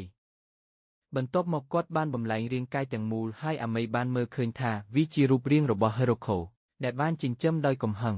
នាងបានឈរមុខហើយព្យាយាមហេរូខូនៅក្នុងហ្វូរូឲ្យភ្ញាក់ពីសុបិនបើមិនដូច្នោះវានឹងត្រូវបិទភ្នែកដោយកំហឹងរបស់គាត់ប៉ុន្តែនាងព្យាយាមមួយភ្លែតហ្វូរូបានបំផ្លាញការគ្រប់គ្រងហើយបុកអាមីឲ្យចេញគាត់មានបំណងធ្វើឲ្យអាមីរងគ្រោះប៉ុន្តែអាគីត្រូវបំលែងដៃដើម្បីឈរជាប់ប៉ុន្តែគាត់បានបញ្ឆោតអាគីចោលទៅផ្នែកមួយហារូក៏ត្រូវបានគាត់ចាប់ផងដែរប៉ុន្តែមួយពេលនេះគាត់បានបំលែងក្បាលខ្លួនឲ្យធំឡើងហើយដាក់ហារូទៅផ្នែកមួយហ្វូរូគិតថាឥឡូវនេះគាត់នឹងក្លាយជាពន្លឺហើយអាគី គ្រងតែคล้ายជាឆាកដែលត្រូវបានបំភ្លឺក្នុងចិត្តហារូនិងគ្រាន់តែជារឿងមួយដែលត្រូវបានលោកបិទបាំងក្នុងចិត្តរបស់ហារូប៉ុន្តែហារូបាននិយាយត្រង់ថាខ្លួនមិនចូលចិត្តហ្វឺរូទេនាងស្រឡាញ់តែអេខីប៉ុណ្ណោះគាត់ខឹងព្រោះមិនយល់ថាហេតុអ្វីនាងទទួលយកមនុស្សធម្មតាដូចជាអេខីបន្ទាប់មកហ្វឺរូបានខឹងខ្លាំងហើយស្វឡូតហារូបន្ទាប់មកគាត់ក៏ចាប់អេខីផងដែរហើយបង្ហាញហារូមើលអ្វីដែលគាត់នឹងធ្វើជាមួយអេខេប៉ុន្តែនាងបានព្យាយាមប្រាប់ហ្វឺរូមិនឲ្យធ្វើហើយគាត់ត្រូវបានចាក់ខ្ទប់នាងនៅក្នុងបន្ទាប់មកហ្វឺរូបានចង់អេខីដើម្បីបង្ខំឲ្យគាត់បដូររូបរាងដើម្បីប្រយុទ្ធតបអេមីបានភ្ញាក់ឡើងហើយឃើញអេខីបដូររូបរាង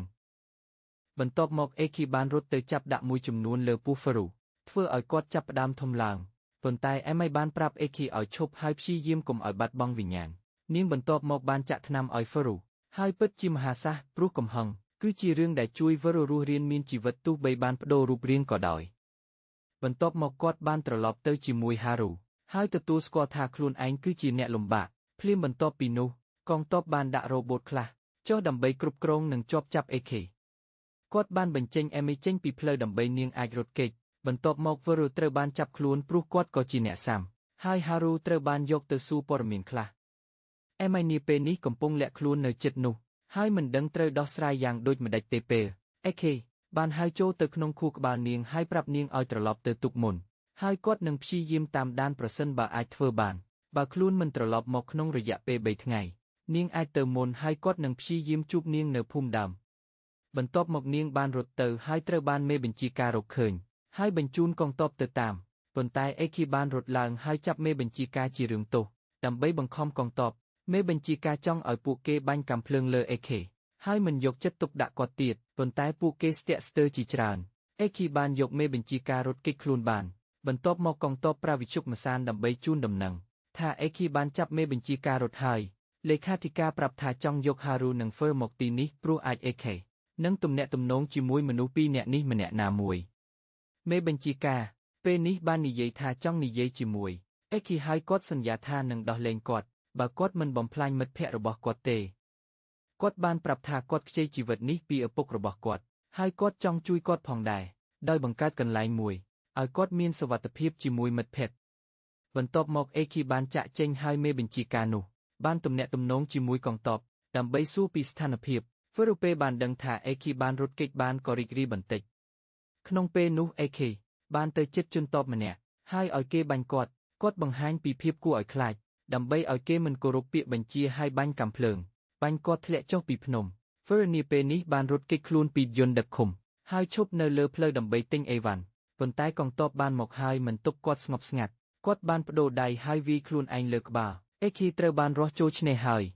នឹងមានមនុស្សចិត្តនោះម្នាក់ជួយអេមីគ្រាន់តែអង្គុយរងចាំអេខីត្រឡប់មកវិញព្រឹកស្អែកអេខីបានភ្ញាក់ឡើងនៅក្នុងនាវាដ៏ចម្លែកមួយហើយម៉ាស់របស់គាត់មិនបានបាត់បង់ទាំងស្រុងប៉ុន្តែគាត់មិនចាំខ្លួនថាគាត់ជាអាយអេទេបន្ទាប់មកបានដឹងថាអេខីកំពុងត្រូវបានចាប់ខ្លួននៅលើរថភ្លើងដឹកជនកំព្រាគ្មានអីនៅទីនេះដែលដឹងថាគាត់មកពីណាគេជ្រែងគាត់ថាក្មេងប្រុសមុខមាសមុខមាស់ពេលនេះអលមីបានចេញដំណើរត្រឡប់ទៅភូមិរបស់នាងប៉ុន្តែរថយន្តកំពុងតែដល់ជិតអស់សាំងហើយនាងត្រូវបញ្ឈប់នៅទីក្រុងជិតនោះមួយកន្លែងបន្ទាប់មកនាងបានជួបមនុស្សមួយរូបជាជនជាតិដើមហើយគេដឹងថានាងមកពីភូមិណាហើយបានប្រាប់ថាមានរថយន្តដឹកសាំងដែលធ្លាប់ឈប់នៅទីនេះប្រហែល1 ដងក្នុង10 ថ្ងៃ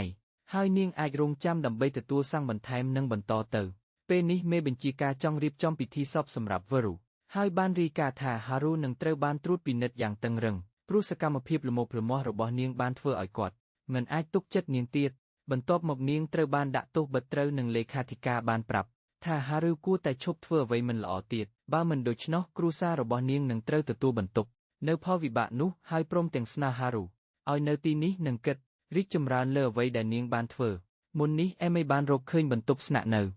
ហើយនាងបានចាប់ផ្ដើមសួរពីយន្តដឹកសាំង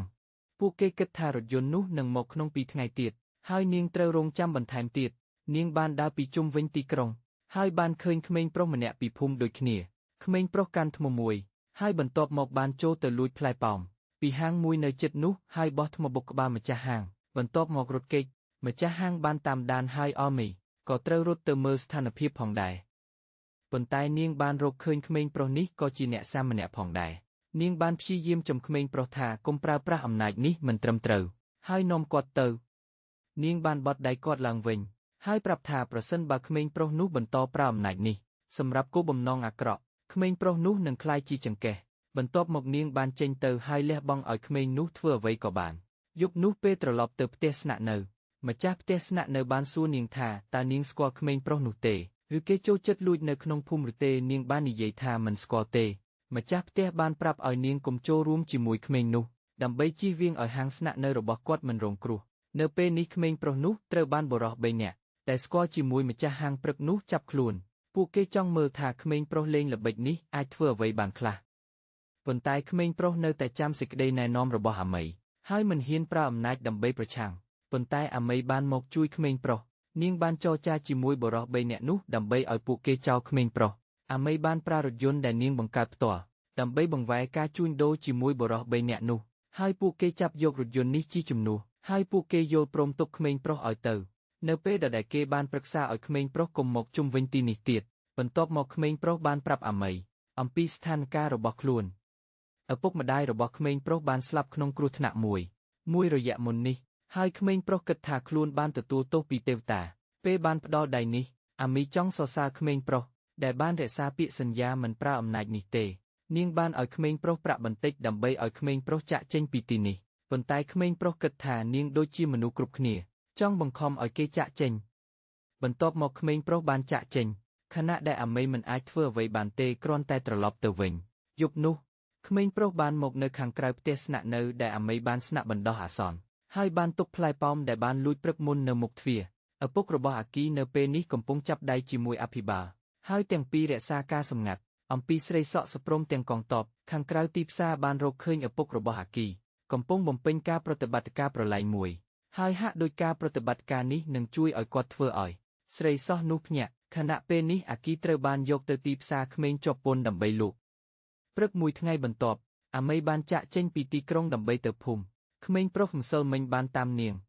បានប្រាប់ក្មេងប្រុសថាមិនចាំបាច់ទៅផ្លូវជាមួយនាងប៉ុន្តែក្មេងប្រុសចង់តាមនាងទៅភូមិផងដែរដោយសារក្មេងប្រុសស្គាល់ផ្លូវខ្លីទៅភូមិដូច្នេះនឹងមានប្រយោជន៍សម្រាប់អាមីនៅតែមិនយល់ព្រមរហូតដល់ក្មេងប្រុសបង្ហាញនាងផ្លូវត្រឹមត្រូវនៅចន្លោះពីផ្លូវដូច្នេះនាងបានសួរឈ្មោះក្មេងប្រុសនោះហើយដឹងថាក្មេងប្រុសនោះមានឈ្មោះយូនកូមិនយូរទេបន្ទាប់មកមេបញ្ជាការបានយកក្មេងម្នាក់មកវិញយ៉ាងភ្លាមដែលពាក់ព័ន្ធនឹងអាចកំបាំងអំពីការដូតទៅឲ្យដូចតចូលនឹងរបស់នាងដើម្បីស៊ើបអង្កេតព័ត៌មានខណៈដែលអាមីនិងយូនកូនៅពេលនេះកំពុងត្រូវដើរមួយចំនួនថ្ងៃទៀតដើម្បីទៅដល់ភ្នំមួយបន្ទាប់មកពួកគេបានទៅកាន់ជ្រលងទូកដើម្បីចាប់ទូកឆ្លងទៅឆ្នេរផ្សេងទៀតប៉ុន្តែបញ្ហាត្រូវគេជក់ចិត្តដោយម្ចាស់ទូកដែលមិនស្រឡាញ់ទាំងពីរនាក់ទេពួកគេមកពីភូមិខាងនៅឆ្នេរផ្សេងហើយមិនអនុញ្ញាតឲ្យឡើងទូកយូនកូខឹងនឹងប្រកែកជាមួយលោកនោះប៉ុន្តែអាមីបានជាមុនសេចក្តីចាក់ចេញពួកគេចង់ឆ្លងទៅឆ្នេរដោយឆាប់រហ័សព្រោះជ្រលងទូកដែលនៅជិតបំផុតមានចម្ងាយ2ថ្ងៃដើរប៉ុន្តែឥឡូវនេះមានការភ្ញាក់ផ្អើលបងប្អូនប្រុសម្នាក់បានប្រាប់ឲ្យពួកគេឡើងទូករបស់គេដើម្បីឆ្លងទៅឆ្នេរផ្សេងព្រោះទូកនេះដឹកជនយោធាដូច្នេះពួកគេចង់រក្សាឆ្ងាត់បើធ្វើឲ្យមានសម្លេងរំខានកុំទាមទារនឹងហេតុអ្វីបានជាត្រូវបានទម្លាក់ចោលពីលើទូកនៅលើផ្លូវបងប្អូនប្រុសពីឆ្នេរផ្សេងបានប្រាប់យូនកូថាតំបន់ជុំវិញភូមិរបស់ពួកគេកំពុងត្រូវបានគ្របបែកបន្តពីរដ្ឋាភិបាលភាគខាងជើងយូនកូបញ្ចេញការនិយាយបន្តបណ្ដាលឲ្យអាមីត្រូវប្រាប់ក្មេងប្រុសឲ្យរក្សាថាមពលសម្រាប់ការធ្វើដំណើរដូចតនៅពេលនេះបានប្រាប់មេបញ្ជាការថាក្មេងប្រុសតែគាត់បានយកមកនេះមិនមានលក្ខខណ្ឌគ្រប់គ្រាន់ដើម្បីក្លាយជាវត្ថុសាកល្បងទៀតទេប៉ុន្តែគាត់បានប្រាប់ថានៅមានបេក្ខជនស័ក្តិសមផ្សេងទៀតហើយបានស្នើឲ្យមេបញ្ជាការស្វែងរកមនុស្សបន្ថែមជួយគាត់ខណៈដែលអាមីនិងយូនកូកំពុងដើរឆ្លងកាត់ភូមិមួយដែលត្រូវបានកងទ័ពវាយប្រហារដោយគ្រាប់បែកហើយឥឡូវនេះកន្លែងនេះមើលទៅស្ថិតក្នុងសភាពបំផ្លាញនិងខូចខាតប៉ុន្តែយូនកូនៅតែជឿថាភូមិរបស់ពួកគេនៅតែមិនត្រូវបានវាយប្រហារហើយពួកគេនឹងមានសុវត្ថិភាពយូនកូបន្ទាប់មកបានឃើញក្មេង2នាក់ប្រហែលអាយុស្មើគ្នាកំពុងស្វែងរកផ្កាត្រជាក់លើព្រើហើយបានរត់ទៅជួយសង្គ្រោះផ្កានេះក្នុងពេលនោះប្អូនស្រីមីដូរីរបស់ហារូក៏ត្រូវបានកងទ័ពអញ្ជើញមកសាកល្បងការគ្រប់គ្រងរ៉ូបូតហើយមីដូរីមានលទ្ធផលល្អជាងហារូយ៉ាងច្រើនមេបញ្ជាការនៅពេលនេះកំពុងសួរចម្លើយក្មេងប្រុសដែលគាត់បានយកមកទីនេះហើយសួរគាត់អំពីមូលហេតុដែលនៅវ៉ានិងកូនក្មេងរបស់នាងបាននាំក្មេងដូតមកទៅភពនេះក្មេងប្រុសបានឆ្លើយថាវាគឺជាការរងចាំពេលវេលាដ៏សមរម្យដើម្បីទទួលបានលទ្ធផលពីគ្រាប់នៃគ្រាប់ពូជដែលនៅវ៉ាបានដាំចេញ ហើយមនុស្សម្នាក់ដូចមេបញ្ជាការមិនដែលយល់ពីគោលបំណងរបស់ Nova អាមីនៅពេលនេះបានអញ្ជើញយូនកូទៅទីរួមមួយដើម្បីឲ្យក្មេងប្រុសបានសម្រាកបន្ទាប់មកនាងបានរកឃើញថាពួកគេច្រើនទៅតាមផ្លូវខុសព្រោះនាងមិនឃើញដើមឈើស្គាល់ថាជារបស់ភូមិទេបន្ទាប់មកនាងបានប្រាប់យូនគូអង្គុយនៅទីនេះឲ្យភ្ញាក់ពីការគេងដើម្បីនាងទៅពិនិត្យជុំវិញប៉ុន្តែលើកត្រឡប់មកវិញយូនកូបានបាត់ខ្លួនធ្វើឲ្យនាងត្រូវចេញស្វែងរករីយ៉ូបានទៅជួប ESU ដើម្បីរាយការណ៍ពីរឿងមួយចំនួនថាប្រជាពលរដ្ឋប្រឆាំងរដ្ឋាភិបាលកំពុងប្រយុទ្ធដោយប្រើធនធានទាំងអស់ដែលពួកគេមានហើយ ESU បានសួរថារីយ៉ូត្រឡប់ទៅកាន់ទូកគ្រាន់តែចៃដន្យឬអត់គ្មានគម្រោងមុនទៅគាត់បានបង្កើតហេតុផលមួយប៉ុន្តែ ESU ដឹងច្បាស់ថាគាត់កំពុងកុហកយោធាបន្ទាប់មកបានរត់ទៅស្វែងរកហើយជោគជ័យរកឃើញយងគោនាងបានចង់វាយក្មេងប្រុសប៉ុន្តែក្មេងប្រុសបានប្រាប់ថាគាត់ទើបតែរកឃើញទីក្រុងមួយនៅជិតនេះទាំងពីរនាក់បានទៅមើលហើយអាមីបានសុំទោសដោយសារបានចង់វាយយងគោក្មេងប្រុសមិនអៀនចិត្តហើយចាប់ផ្ដើមលេងល្បិចដើម្បីឲ្យអាមីអាចញឹមសប្បាយរីករាយក្នុងពេលនោះឪពុករបស់អាគីបានចាក់ថ្នាំថ្មីឲ្យក្មេងស្រីមួយដែលមានសក់ហើយជឿថានាងនឹងភ្លឺភៀកចិត្តឆាប់នេះពេលដែលគាត់ចាក់ចេញនាងបានភ្លឺភៀកចិត្តហើយក្មេងប្រុសដែលមេបញ្ជាការយកមកបានភ្លេចគំនូរពិធីមួយហើយបន្ទាប់មកបង្ហាញរូបភាពរបស់ខ្លួនទៅជួបហារូគាត់ចង់ឲ្យនាងស្វែងរកវិធីគេចចេញពីទីនេះហើយទៅជួបក្មេងស្រីសក់នៅបន្ទប់ព្យាបាលលើភ្នំគាត់ក៏បានណែនាំខ្លួនឯងថាជាអាសាមីហើយសូមអភ័យទោសចំពោះខ្លួនឯងតែបានទាញមីដូរីចូលទៅក្នុងហានិភ័យហារុយនៅតែពុំយល់ច្បាស់ទេអាសាមីបានបាត់ខ្លួនភ្លាមក្នុងពេលនោះស្ត្រីម្នាក់បានឃើញបាល់ពណ៌ខ្មៅមួយយ៉ាងភ្ញាក់ផ្អើលវត្ថុនេះបន្ទាប់មកបាននាំនាងទៅផ្សារកម្មកម្មនឹងបង្ហាញឲ្យនាងទិញអាគីមកអាគីនៅថ្ងៃបន្ទាប់បាននៅផ្ទះរបស់នាងហើយនាងបានឃើញមនុស្សនៅទីនោះមើលទៅគួរឲ្យភ្ញាក់ផ្អើលព្រោះគ្មាននរណាដែលភ្ញាក់ផ្អើលពេលឃើញអាគីបន្ទាប់មកនាងសង្កេតឃើញអាគីមិនអាចញ៉ាំអីបានពេលពាក់ម៉ាស់ដូច្នេះនាងដឹងថានាងត្រូវតែថែរក្សាគាត់ហើយបាល់ពណ៌ខ្មៅនេះចាប់ពីពេលនេះទៅយោធានៅពេលនេះមិនអាចចូលជ្រៅបានទៀតដោយសារតែមានព្យុះព្រើលនិងយងគោគេកំពុងឈឺពេលត្រឡប់ទៅម៉ោងកងទ័ពបានប្រាប់ឈូហែនហ្គោអំពីការដែលនាងមិនទទួលបានការស្វាគមន៍នៅភូមិខណៈពេលកម្ពុជាមេបញ្ជាការនៅពេលនោះបានបង្ខំឲ្យវេជ្ជបណ្ឌិតប្រើអាស៊ូមីដើម្បីលើកលឿនដំណើរការស្រាវជ្រាវប៉ុន្តែក្មេងប្រុសមិនអាចធ្វើរឿងឈឺចាប់នោះបានទេគាត់បន្ទាប់មកបានគំរាមកំហែងថានឹងបោះគាត់ចុះពីទីនេះនិងរំលឹកឈូគាត់ថាព្រះជាម្ចាស់មិនអាចផ្ដល់សេរីភាពឲ្យគាត់បានទេតែគាត់តែម្នាក់ឯងអាចធ្វើរឿងនោះបានខណៈពេលអេខីនៅពេលនោះបានទទួលជំនួយពីវេជ្ជបណ្ឌិតនេះក្នុងការផ្ញើសម្បត្តិទៅឲ្យមនុស្សរស់នៅក្នុងទីក្រុងនេះអ្នកចាស់ក៏បានគាំទ្រឲ្យគាត់បន្តធ្វើការនេះដូច្នេះគាត់ត្រូវបន្តការងារដែលគាត់បានភ្លេចទៅហើយបន្ទាប់ពីមួយថ្ងៃផ្ញើសម្បត្តិបាល់ខ្មៅនោះបានដឹកអេខីទៅកាន់កន្លែងខ្ពស់មួយហើយសួរគាត់ពេលណានឹងដោះមុខមាសនេះចេញប៉ុន្តែអេខីនៅតែសំណាងទេមិនយល់អីទេបន្ទាប់មកហារូបានជួបមេបញ្ជាការឡើងវិញនាងបានសួរថាគាត់មានបំណងធ្វើអ្វីជាមួយបងស្រីនាងប៉ុន្តែក្មេងប្រុសមិនចង់និយាយទេក្រៅតែបើនាងប្រាប់អំពីអ្វីដែលនាងលាក់ពីគាត់ហារូគិតថាមេបញ្ជាការអាចធ្វើអ្វីក៏បានជាមួយនាងប៉ុន្តែមិនត្រូវប៉ះពាល់ដល់បងស្រីនាងទេ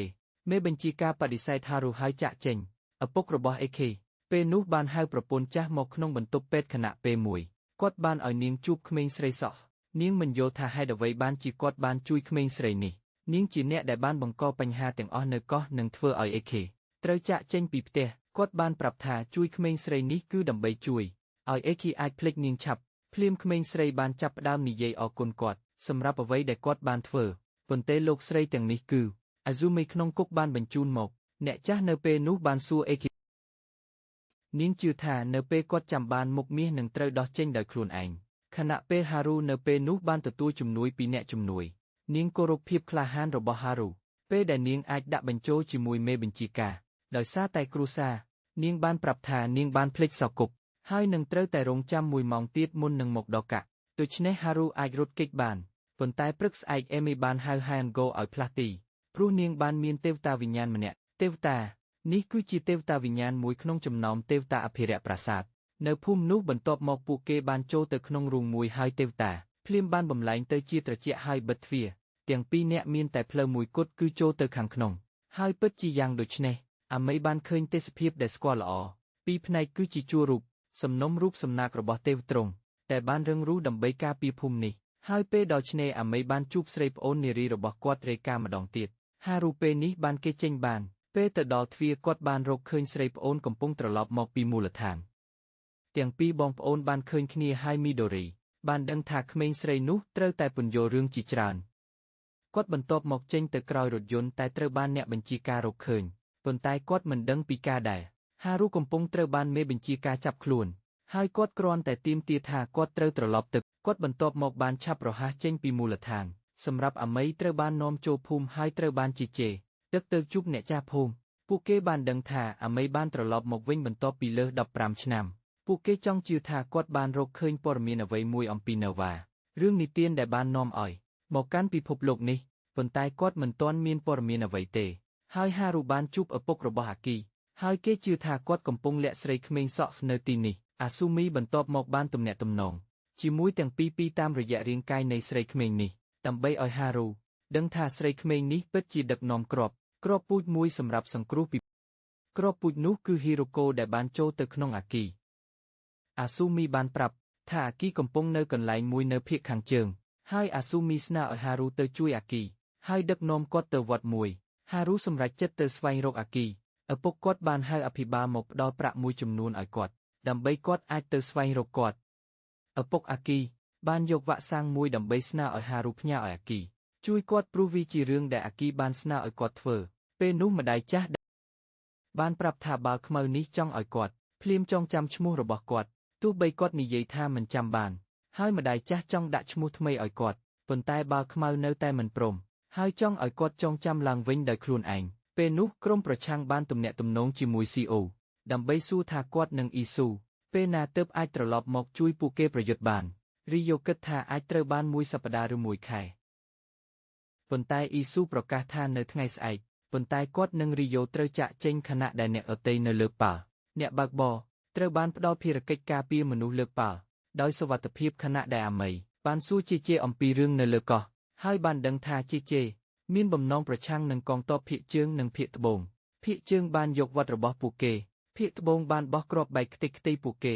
ហើយហេតុនេះភូមិទាំងមូលបានជ្រើសរើសប្រឆាំងរដ្ឋាភិបាលរេការបានបង្ហាញឲ្យអាមីឃើញអាវុធដែលភូមិបានត្រៀមស្រីម្នាក់បានកាត់ឈាមបន្តិចលើវាលព្រើមួយហើយបង្កើតថ្នាំមួយដែលនឹងជួយមនុស្សคลายទៅជាសាមរេការបានប្រាប់ថាប៉ាខ្ញុំបានទទួលភូមិទាំងមូលឲ្យខ្ញុំហើយខ្ញុំនឹងការពារទីនេះដល់ចុងក្រោយអាគីសែមនិងរីខាបានប្រាប់ថាឆេបានដាក់ឲ្យគាត់គ្រប់គ្រងភូមិទាំងមូលដូច្នេះគាត់នឹងការពារកន្លែងនេះរហូតដល់ចុងក្រោយអេខេនៅពេលនេះគឺកំពុងត្រូវបានបាល់ខ្មៅនោះរំខានឲ្យចងចាំវិញប៉ុន្តែអេខេហាក់ដូចមិនចង់ចងចាំហើយស្ទើរតែអសមត្ថភាពហារូបានជួបម្ដាយស្រីវិញប៉ុន្តែមេដូរ៉េឥឡូវនេះធុញទ្រាន់ក្នុងការដើរតាមប្អូនស្រីហើយ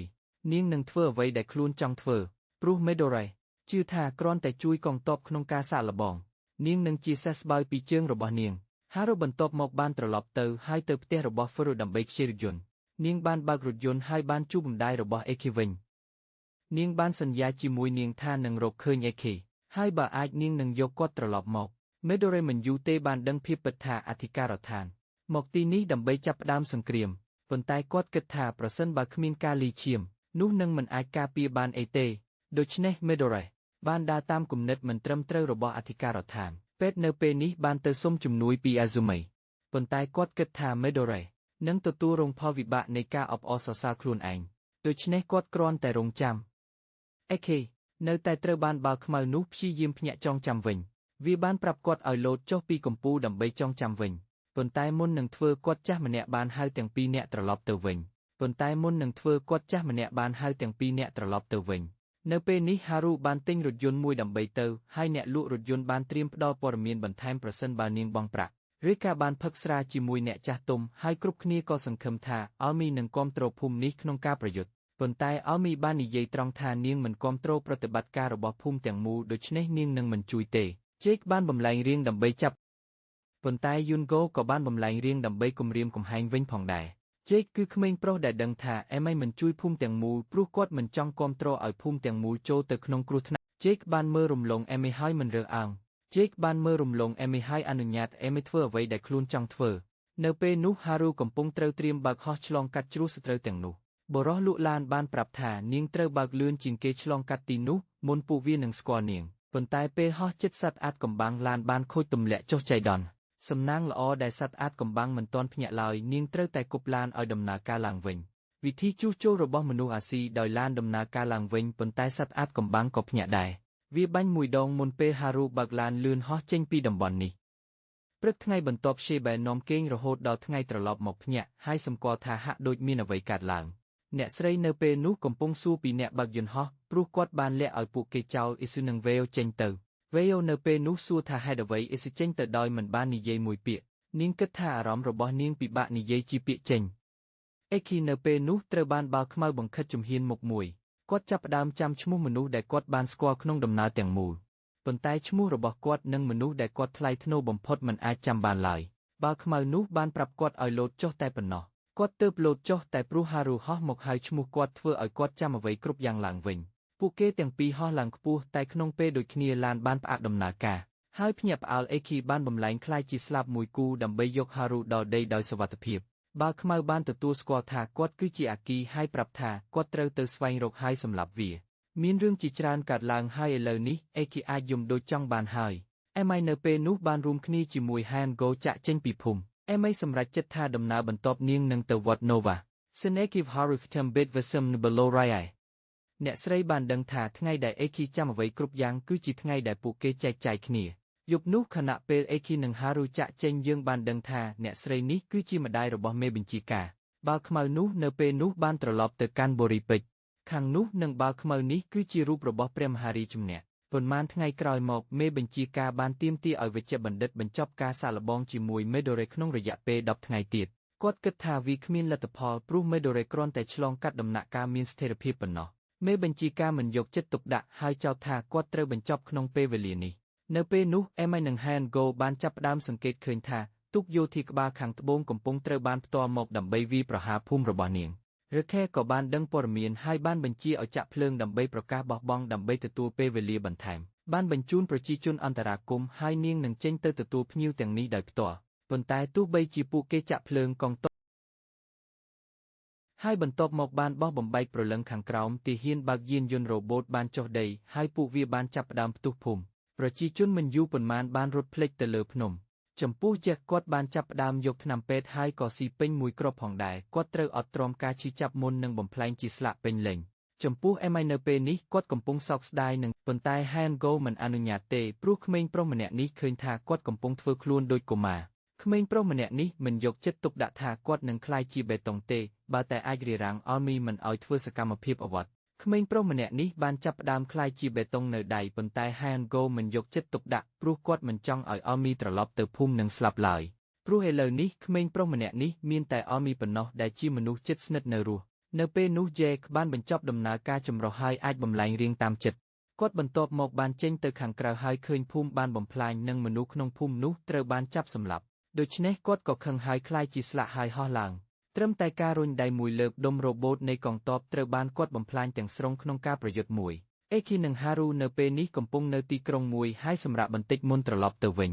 ចំពោះអេមីបានបន្តតាមហានហ្គោហើយចាក់ចេញមិនត្រឡប់ទៅភូមិទៀតឡើយលោកពេទ្យនៅពេលនេះមិនអាចទ្រាំទ្របំណងរបស់អ្នកបញ្ជាការប្រយុទ្ធទៀតហើយដូច្នេះបានទៅសុំជំនួយអាស៊ូមីគាត់ត្រូវការប្រាជ្ញារបស់គាត់ហើយជំនួសគាត់នឹងលើបញ្ជារបស់អាស៊ូមីដោយស្របពេញលេញនៅពេលនោះឪពុករបស់ហារូបានទៅសុំឪពុករបស់អេខេដើម្បីរៀបចំផែនការជួយមេដូរ៉េត្រឡប់ទៅវិញម្ដាយរបស់អេខេត្រូវបានអ្នកជិតខាងម្នាក់ផ្ដល់អនុសាសន៍អំពីការចាំបាច់ឲ្យគូដំណើរការនេះនិយាយគ្នានិងបង្ហាញចិត្តគ្នាយ៉ាងពេញលេញព្រោះនាងបានស្គាល់ថាឪពុករបស់អេខេកំពុងរក្សារឿងសម្ងាត់ធំមួយហារូនៅពេលនេះបានផ្ដល់វ៉ាក់សាំងដែលឪពុកបន្ទាប់មកទាំងពីរបានជួបប្រទះជាមួយបុរសម្នាក់គាត់បានប្រាប់ថាគាត់បានទំនាក់ទំនងជាមួយអេគីជាច្រើនដងក្នុងសុបិនហើយឥឡូវគាត់អាចនាំទាំងពីរទៅកាន់វិហារដែលអេមីកំពុងទៅប៉ុន្តែនៅពេលនោះអ្នកបញ្ជាការប្រយុទ្ធបានទៅជួបលោកពេទ្យហើយគាត់ដឹងថាលោកពេទ្យកំពុងមានបញ្ហាជាមួយបញ្ជារបស់គាត់នឹងការទាមទារពីអាស៊ូមីទោះជាយ៉ាងណាគាត់នឹងបន្ថយសម្ពាធដោយយកអាស៊ូមីទៅកន្លែងផ្សេងចំពោះបុរសទាំងពីរនៅពេលនេះត្រូវបានមេដឹកនាំទីក្រុងផ្ដល់ព័ត៌មានអំពីមូលដ្ឋានអ្នកបញ្ជាការប្រយុទ្ធដើម្បីរៀបចំផែនការចូលទៅជួយមេដូរ៉េ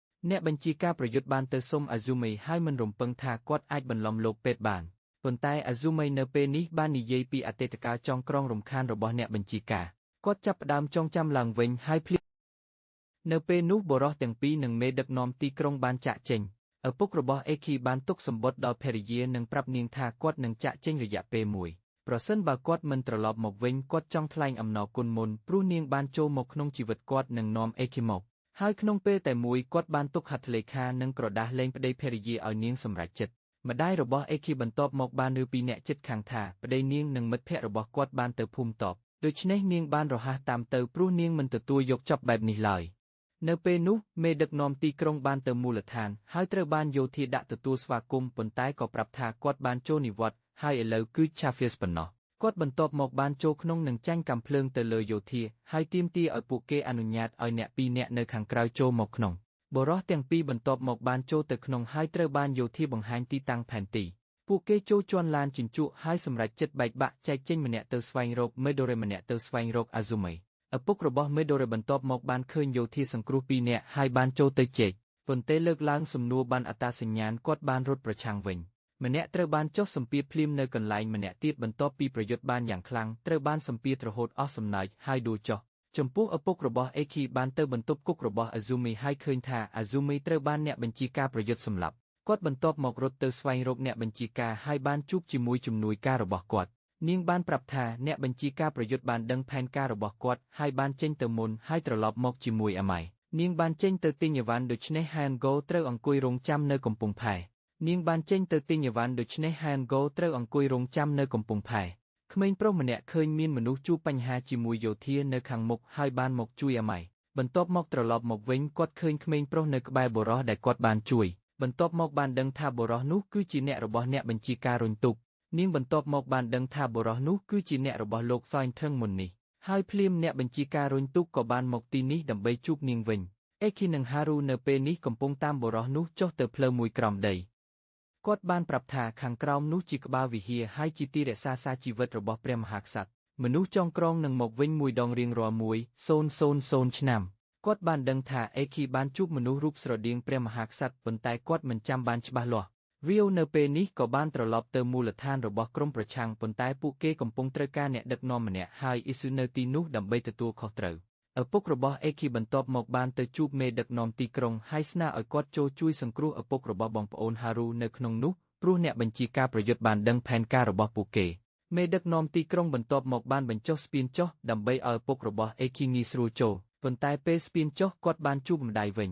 នាងបានមកដាក់ទំព័រលែងប្តីភរិយានិងបោះបង់គាត់ហើយបាននិយាយថាគាត់គុំសម្រេចចិត្តដោយខ្លួនឯងដូច្នេះព្រោះនាងមិនចង់ឲ្យគាត់ទុកនាងឯងទេបន្ទាប់ពីអេគីចាក់ចេញនាងបានផ្ដល់ប្រអប់អាហារឲ្យគាត់ហើយបត់បែនទៅគាត់បានទាញនាងត្រឡប់មកវិញហើយបំភ្លឺជាមួយមួយស្រឡាញ់ដូចជាការភ្ជាប់មិត្តភាពមុនវិញនៅពេលនោះរាវបានមកដល់វាលសង្គ្រាមហើយសម្រេចចិត្តទៅមុខដោយខ្លួនឯងដើម្បីបើកផ្លូវគាត់បានទៅដល់ស្ពានចូលទៅកាន់ពេងខេមសេងហើយសម្លាប់សត្រូវដែលថែរក្សាស្ពានដើម្បីបើកផ្លូវឲ្យក្រុមប្រឆាំងចូលក្នុងព្រោះពេងនេះគឺជាទីតាំងនយោបាយរបស់រដ្ឋាភិបាលភាគខាងជើងដូច្នេះពួកគេចង់យកវាដើម្បីកាត់បន្ថយអំណាចសត្រូវប៉ុន្តែភ្លាមបិសាចមួយកំពុងតែផ្ទុះហើយបង្ខំឲ្យអ៊ីសត្រូវតែទៅជួយផងដែរមនុស្សដែលដឹកនាំយុទ្ធនាការដូចជាគាត់ឡាយឈិនឡើងទីនេះជំនួសពីការរងចាំពីខាងក្រោយដឹកនាំវាពិតជាធ្វើឲ្យភ្ញាក់ផ្អើលលោកអភិបាលក្រុងនិងឪពុករបស់ហារូបានទៅស្វែងរកជំនួយការរបស់គាត់ដើម្បីសួរអំពីទីតាំងរបស់ Midori ប៉ុន្តែគាត់ក៏មិនដឹងទេព្រោះប្រធានមិនបានប្រាប់ពីកងទ័ពបន្ទាប់មកកម្លាំងទ័ពបានមកគ្រប់គ្រងទាំងពីរប៉ុន្តែឪពុករបស់ហារូគ្រាន់តែស្ថិតក្នុងភាពស៊ីជម្រៅលោកអភិបាលក្រុងបានបដិសេធព្រោះឪពុកហារូបានសន្យានឹងចូលរួមពិធីមង្គលការរបស់កូនស្រីដូច្នេះត្រូវរស់នៅដល់ពេលនោះបណ្ឌិតពេលនេះកំពុងអង្គុយមើលការបំលែងរបស់ Midori ហើយជឿថាគាត់នឹងជាការសម្រួលនិងជួយសង្គ្រោះគាត់ឪពុករបស់អេគីបានទៅជួបប្រធាននៅស្មារតីប្រធានគិតថាបើកាលណានោះគាត់មិនបានជួយគាត់ទំនងជាគាត់បានបញ្ចូលឈ្មោះគាត់បានអញ្ជើញគាត់អង្គុយហើយបរិច្ចាគថាទោះបីគាត់ធ្វើការឲ្យរដ្ឋពេលនោះគាត់គ្រាន់តែចាត់ទុកគាត់ជាជំងឺដែលត្រូវបានព្យាបាលប៉ុន្តែគាត់គិតថាការរើបអើងរបស់គាត់នាពេលនេះគាត់ក៏ត្រូវទទួលខុសត្រូវផងដែរគាត់បានណែនាំថាបើគាត់នៅមានមនុស្សធម៌សូមយក Midori ត្រឡប់ទៅឪពុករបស់នាងវិញប៉ុន្តែគាត់បដិសេធហើយបង្ខំឲ្យទាំងពីរដោះអាវុធដើម្បីប្រយុទ្ធបងប្រុសដែលដឹកនាំអេគីពេលនេះបានយកទាំងពីរចុះទៅជាន់ក្រោមបំផុតហើយឥឡូវនេះគាត់នឹងយល់ពីសារសំខាន់របស់Samសម្រាប់ប្រធានគាត់គិតថាឪពុករបស់អេគីមកយឺតហើយពេលវេលាបានដល់ហើយ Midori នឹងត្រូវបានដឹកជញ្ជូនចេញគាត់បានបញ្ចប់ការងារដែលត្រូវធ្វើហើយអាចសងជីវិតដែលគាត់បានជួយដោយការចាប់កាំភ្លើងក្បាលខ្លួនឯង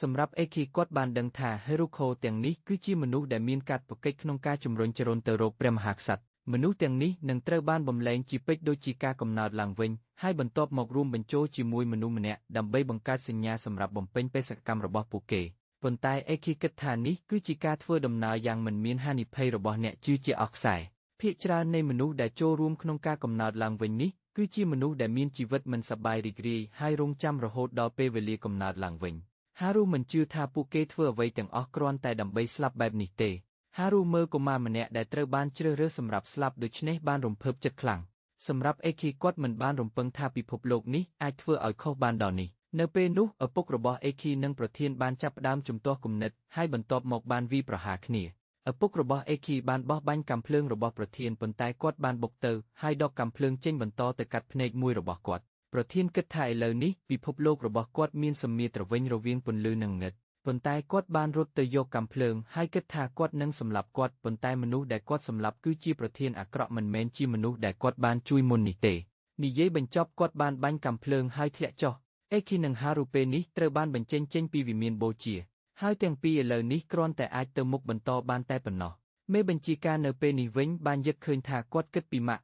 ់ហើយសង្ឃឹមថាអ្នកនាងនឹងអត់ទោសគាត់ព្រោះបានទុកអ្នកនាងឯងនៅតែម្នាក់ឯងម៉ាក់របស់អេគីនៅពេលនេះកំពុងអង្គុយនិយាយផ្ដល់ព្រមទាំងក្មេងស្រីសក់ហេតុផលដែលនាងខឹងប្តីគឺប្តីមិនដែលយកចិត្តទុកដាក់គ្រួសារយ៉ាងខ្លាំងមុននេះទេ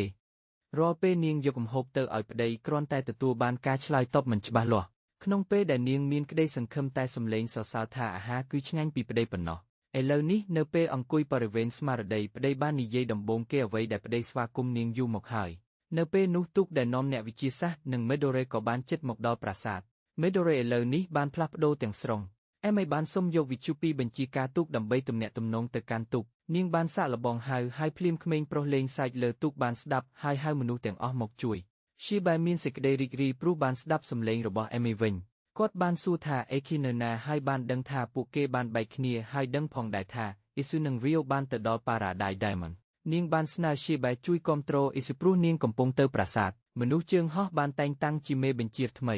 មនុស្សជើងហោះនេះត្រូវបានតែងតាំងជាមេបញ្ជាថ្មីហើយគាត់ត្រូវជ្រើសទីតាំងសម្រាប់ក្រុមទាំងមូលអ្នកស្រីគិតថាទូកនេះគឺជាទូកដឹកសម្បត្តិតែប៉ុណ្ណោះមិនសមសម្រាប់ការប្រយុទ្ធឡើយពួកគេនៅត្រូវការមេបញ្ជាទូករបស់ពួកគេដើម្បីដឹកនាំទូកនេះឈីបាបន្ទាប់មកបាននិយាយថាឲ្យមីស្នើឲ្យពួកគេថែរក្សាអេស៊ីដូច្នេះអ្នកស្រីនិងអ្នកទាំងអស់បានសម្រេចចិត្តរៀបចំដំណើរឆ្ពោះទៅជួយម្ចាស់ទូកដ៏គោរពរបស់ពួកគេអ៊ីស៊ូនិងរ៉េអូកំពុងទៅជ្រៅជាងមុនអេគីនិងហារូបានរកបានផ្លូវចេញពីក្នុងប្រាសាទប៉ុន្តែគេបានឃើញទូកយោធាកាលពីភាគខាងត្បូងកំពុងមកហើយពួកគេកំពុងបាញ់និងសម្លាប់អ្នកដំណើរទៅប្រាសាទមេបញ្ជាទូកបានសួរអេម៉ៃទៅពីមូលហេតុដែលនាងចាក់ចេញពីកន្លែងនៅណូវ៉ានាងបានប្រាប់ថានាងធ្លាប់ជាអ្នកប្រមូល10ហេរូខូរបស់ណូវ៉ាប៉ុន្តែមួយថ្ងៃនាងបានជួបក្មេងប្រុសម្នាក់ដែលមិនអនុញ្ញាតឲ្យនាងយកម៉ាក់របស់គេហើយទោះបីជារឿងនោះនឹងឲ្យម៉ាក់ទៅកាន់កន្លែងល្អជាងប៉ុន្តែក្មេងប្រុសមិនចង់ឲ្យនាងនៅម្នាក់ឯងហើយអលមីបានទុកម៉ាក់របស់ក្មេងប្រុសនៅទីនោះហើយយកក្មេងប្រុសចេញទៅនាងមិនត្រឡប់ទៅកាន់កន្លែងរបស់ណូវ៉ាចាប់តាំងពីនោះហើយនៅឯងរហូតដល់អ៊ីសរកឃើញមនុស្សនៅប្រាសាទបានចាប់ផ្ដើមប្រយុទ្ធធប់វិញពួកគេសង់ប៉ះដៃប្រឆាំងបាត់យោធាហើយបាញ់តបវិញទូកយោធាភាគខាងត្បូងអេគីនិងហារូចង់បើកឡានចេញពីទីនោះមុនប៉ុន្តែមិនបានព្រោះមានសំណល់ធ្លាក់ចុះនិងបានដឹងថាមនុស្សនៅទីនោះកំពុងរងចាំស្លាប់អ៊ីស៊ូនិងវេអូទោះបានចូលជ្រៅក៏វេអូត្រូវបានបាញ់ខ្សោយហើយរងរបួសធ្ងន់សត្រូវបានបោះគ្រាប់បែកបំផ្លាញហើយរ៉េអូត្រូវដោះដៃឲ្យកាន់ដើម្បីទប់ស្កាត់ការផ្ទុះលើដំបូលហើយដំបូលបានធ្លាក់រ៉េអូបានព្យាយាមរក្សាទុកដើម្បីជួយមនុស្សដែលគាត់ស្រឡាញ់ឲ្យរួចទៅបានសុវត្ថិភាពអ៊ីស៊ូមិនចង់បាត់បង់សង្សាររបស់នាងម្ដងទៀតប៉ុន្តែរ៉េអូបានសន្យាថានឹងជួបនាងនៅពិភពក្រោយពួកគេបានមុំជាមួយគ្នាមុនអ៊ីស៊ូចេញធ្វើបេសកកម្មដែលរ៉េអូទុកឲ្យអ៊ីស៊ូពេលចេញបានដំបូលបានធ្លាក់ចុះព្រោះនោះរ៉េអូបានទៅជាមួយនឹងវីជីជាផ្លូវការហើយអលមីក៏បានលាបញ្ជីការទូកដើម្បីទៅជាមួយហាងហ្គោទេវតានៅលើទូករបស់គាត់ក៏បានចុះទឹកតាមហាងហ្គោផងដែរខណៈអ៊ីសបានទៅដល់កំពូលប៉ារ៉ាដាយហើយជួបម្ចាស់រីកសិនបានដាក់គ្រាប់បែកហើយបាញ់វាដើម្បីទៅជាមួយវាពួកគេរីករាយថាក្រុមអ៊ីសបានជោគជ័យប៉ុន្តែការខិតខំរបស់នាងបានបរាជ័យព្រោះម្ចាស់រីកនៅរស់ហើយបានស្ដារឡើងវិញទាំងស្រុងអេគីកយសំឡេងពីប្រាសាទផងដែរវាហាក់ដូចជាវាបានភ្ញាក់ឡើងពេញលេញអ្នកវិទ្យាសាស្ត្រនៅពេលនេះបានដោះមេដូរ៉េចុះផងដែរម្ចាស់រាជបានបាញ់កាំភ្លើងហើយធ្វើឲ្យមេឃស្រុបខ្មៅបន្ទាប់មកបង្កើតប្លង់ដើម្បីហោះទៅប្រាសាទ ភាគីបះបោមួយព្យាយាមបាញ់វាប៉ុន្តែជាបរាជ័យអេគីបានឃើញភាគខ្មៅកំពុងធ្វើដំណើរមកបង្ហាញថាពេលវេលាដើម្បីសង្គ្រោះមនុស្សនៅប្រាសាទបានមកដល់ប្រាសាទបានភ្ញាក់ឡើងហើយ Nova ក៏បានបង្ហាញខ្លួនវិញហើយបានទៅប្រាសាទនេះ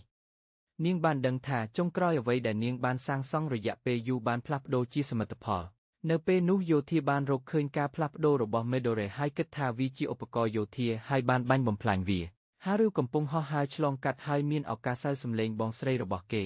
នាងបានរត់ទៅស្វែងរក Midori បានបង្កើតភ្នែកជាច្រើនហើយចាប់ផ្ដើមបាញ់ជុំវិញដើម្បីដោះស្រាយយោធាហារូបានរត់មកនិងរកឃើញ Midori គិតថាប្តីនិងបងស្រីមិនស្រឡាញ់នាងព្រោះនាងបានបង្កការស្លាប់ម៉ាក់ប៉ុន្តែហារូមិនមានគំនិតបែបនោះទេប៉ុន្តែគេតែងតែខឹងខ្ញុំខណៈ Midori និយាយពិតបង្កឲ្យ Midori កាន់តែមានចិត្តទុកពីកំហុសរបស់ខ្លួន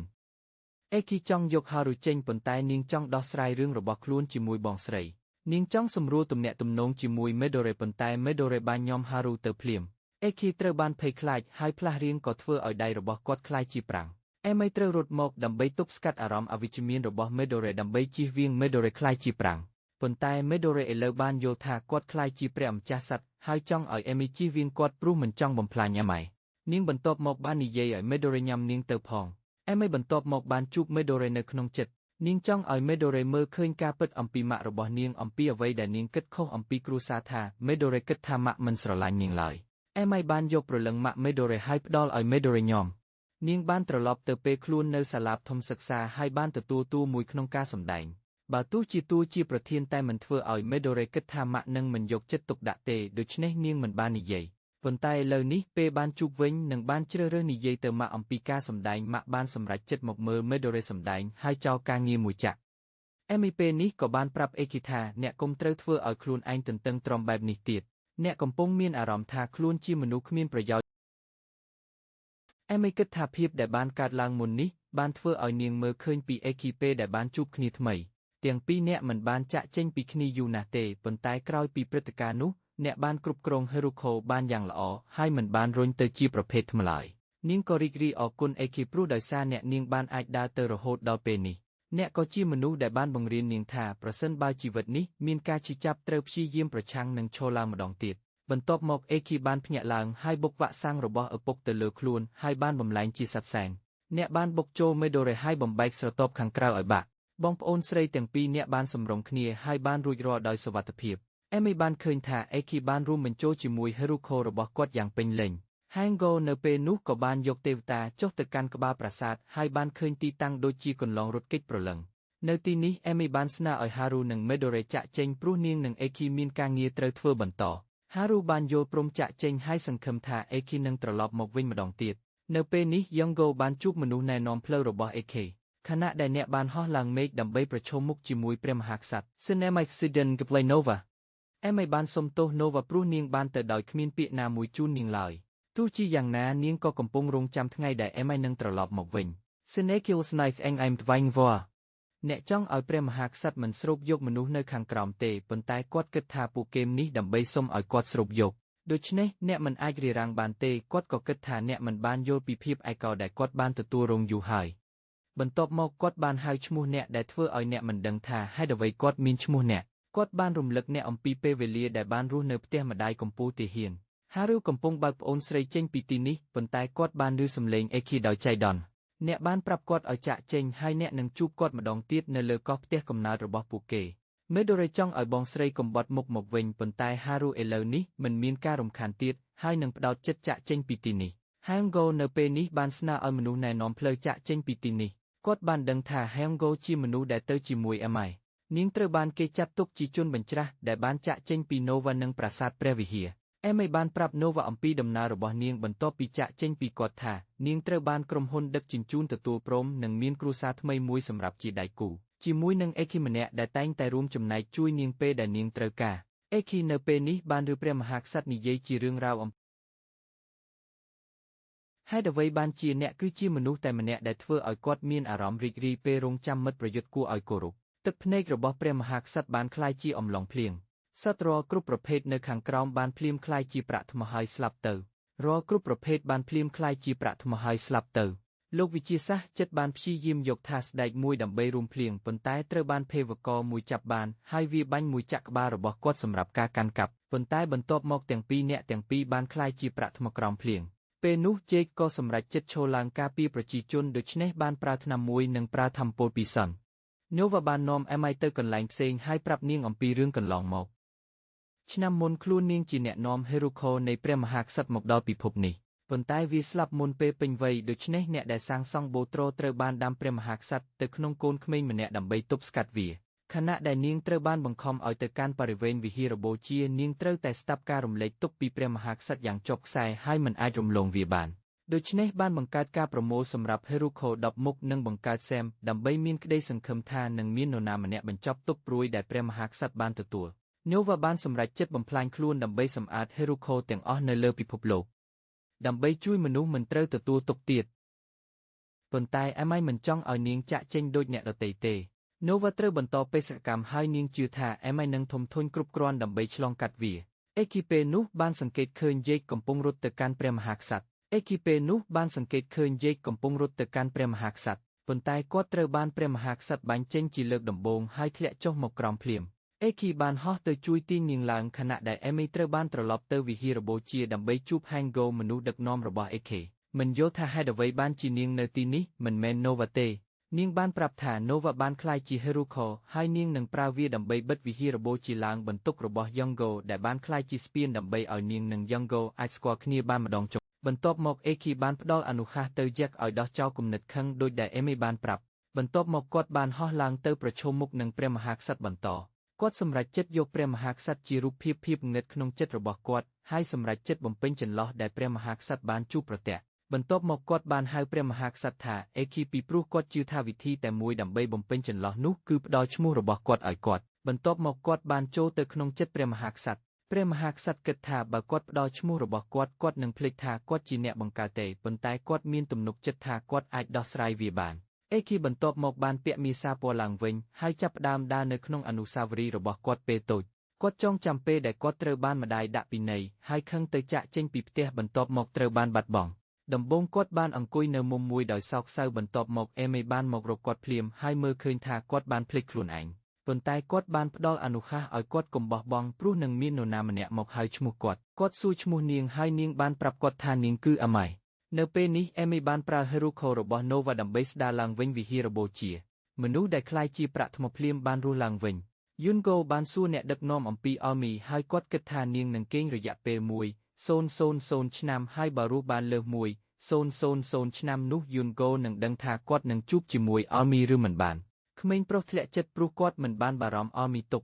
វិហារបូជាកំពុងបិទហើយហែងហ្គោបានជ្រើសរើសឡើងទៅលើនិងព្យាយាមចូលតាមទ្វារព្រះអាទិត្យនៅមិនទាន់បិទក្មេងប្រុសបានប្រើថាមពលរបស់គាត់ដើម្បីកាន់ទ្វារបន្ទាប់មកអេគីបានធ្លាក់ចុះក្មេងប្រុសបានសុំជំនួយពីគាត់ហើយទាំងពីរបានជួយគ្នាកាន់ទ្វារតែបើទោះអេគីបានបដូររូបរាងទាំងខ្លួនក៏ដោយគាត់មិនអាចរក្សាទ្វារបានឡើយបន្ទាប់មកអេគីបានផ្លាស់រូបរាងទៅជាប្រាក់ថ្មទាំងខ្លួនភ្លាមអ៊ីស៊ីនៅតែរស់នៅនិងត្រឡប់ទៅកាន់ទូកពួកគេបានស្ដាប់នាងប្រាប់អំពីអ្វីដែលបានកើតឡើងខាងក្រោមពួកគេចង់ជួបអេគីនិងអេមីម្ដងទៀតដូច្នេះបានបញ្ចេញលិខិតចុះក្រោមដើម្បីផ្ញើទៅឲ្យទាំងពីរនាក់ក្មេងទាំងពីរនៅក្នុងក្រុមបានរត់ចូលទៅក្នុងឃ្លាំងហើយយកលិខិតគ្មានអាសយដ្ឋានចេញដើម្បីបញ្ចេញចុះក្រោមហើយរងចាំឲ្យវាស្គាល់ដល់ដៃអ្នកទទួ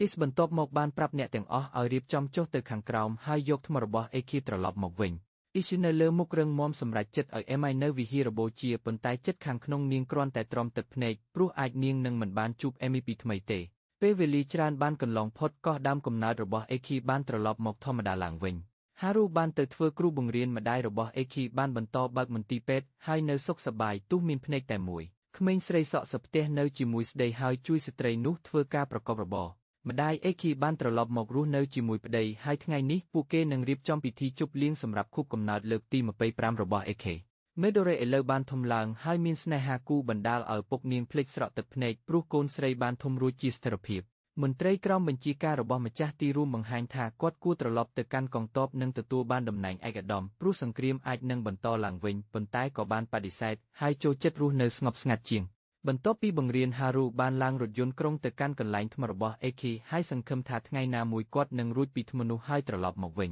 ឈីបែកំពុងសរសេរលិខិតទៅអាម៉ៃអ្នកបងប្អូននិងបងប្អូនបើកបរិច្ឆេទហើយកំពុងរំពឹងទុកកូន កូនប្រុសចាស់ម៉ែដែលវាប្រហារដោយល្បិចល្បាយបានធំឡើងហើយមើលទៅដូចជាទ្រព្យសម្បត្តិទីពីររបស់គាត់វិស្វករចាស់នៅតែដែលក្មេងស្រីដែលជួយអេគីឥឡូវបានទទួលបន្តបន្ទាប់ការបើកបរហោះរបស់អាម៉ៃអ៊ីស៊ីនៅតែចូលទស្សនាវិហាររបូជាទៀងទាត់ដើម្បីនិយាយជាមួយអេមីហើយនាងបានមើលឃើញក្មេងប្រុសម្នាក់ដែលមកទីនេះរៀងរាល់ឆ្នាំដូចនាងបានសួរបានដឹងថាគាត់គឺយ៉ាងហ្គោអ្នកដឹកនាំម្នាក់ទៀតនៅជិតវិហារបូជាអ្នកថែរក្សានិងប្រាប់រឿងនេះទៅភ្ញៀវទេសចរជីវិតរបស់តួអង្គទាំងអស់បន្តរីកចម្រើនហើយចុងក្រោយធ្មនុស្សបានរលាយហើយអេគីបានត្រឡប់មកវិញជាមួយហារុម្ដងទៀតភាពយន្តនេះបញ្ចប់នៅទីនេះ